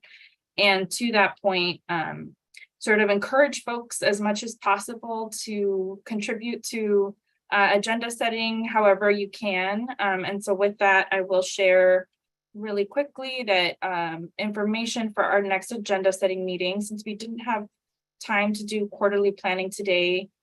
We will be meeting next Thursday, August 10th at 3 p.m. via Zoom. And if you're interested in kind of supporting to design topics that get covered and like facilitation styles for those topics, please, we encourage you to join. And if you have conflicts and are unable to join, please always, the Air District is open to your feedback and your input on the design of agendas. So I want to encourage you to really use that space as a way to elevate your priorities. Additionally, we will be meeting in a month, September 6th at 5 p.m. via Zoom in our same link. And I did want to share the action items. As you all know, this helps us to stay accountable to the things that we commit to discussing together. And so again, connecting back to some of the feedback we received today, those action items are really important to make sure that there's transparency and accountability around how we do this work together. So with that in mind, I will be sharing. Here we go. These are the action items that we captured for today. And so you'll see they're a little bit more detailed, but I'll give you kind of the high level overview. So the Air District will follow up with SJCOG about a location choice for bike placement and send an email to the CSC with information. And there's also some contact info here for them. And the Air District will also follow up regarding item 37.2 about the use of air monitoring and send an email update to the CSC. CSC will have a comprehensive discussion around everyone's questions and comments today for the truck replacement item of today's agenda, and Air District will include a timeline in preparation for this conversation. In relation to this, the Air District will send along a survey soliciting CSC to submit questions around the new pathway for a heavy-duty truck measure. So this is an opportunity for you to share questions in advance. And so there is some action here for CSC members to share those questions to help the Air District and help each other have a productive conversation. And then finally, the Air District will work to share more information around those violations that folks were interested in today. So those were all of the actions that we had for today. If there's anything that we missed, please feel free to let us know, and I'll take a look right now at the chat to see if there's anything here. I'm not seeing anything, but if at any point in the next couple of minutes or even after this meeting, there's something we missed, please let us know. And with that, I'll do just a quick check to see if there are any public comments on the YouTube Live. So if we can get a quick confirmation around that.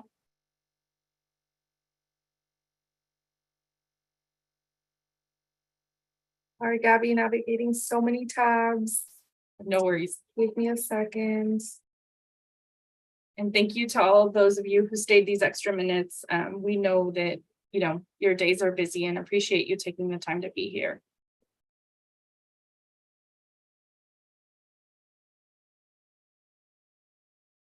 Sorry, Gabby, navigating so many tabs. Oh.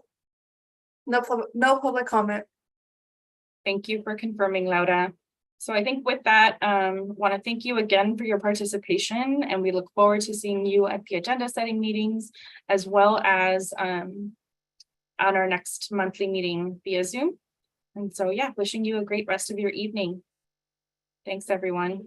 Thank you so much, everyone. Thank you all. Have a lovely evening. Have a good evening. Be safe. Bye.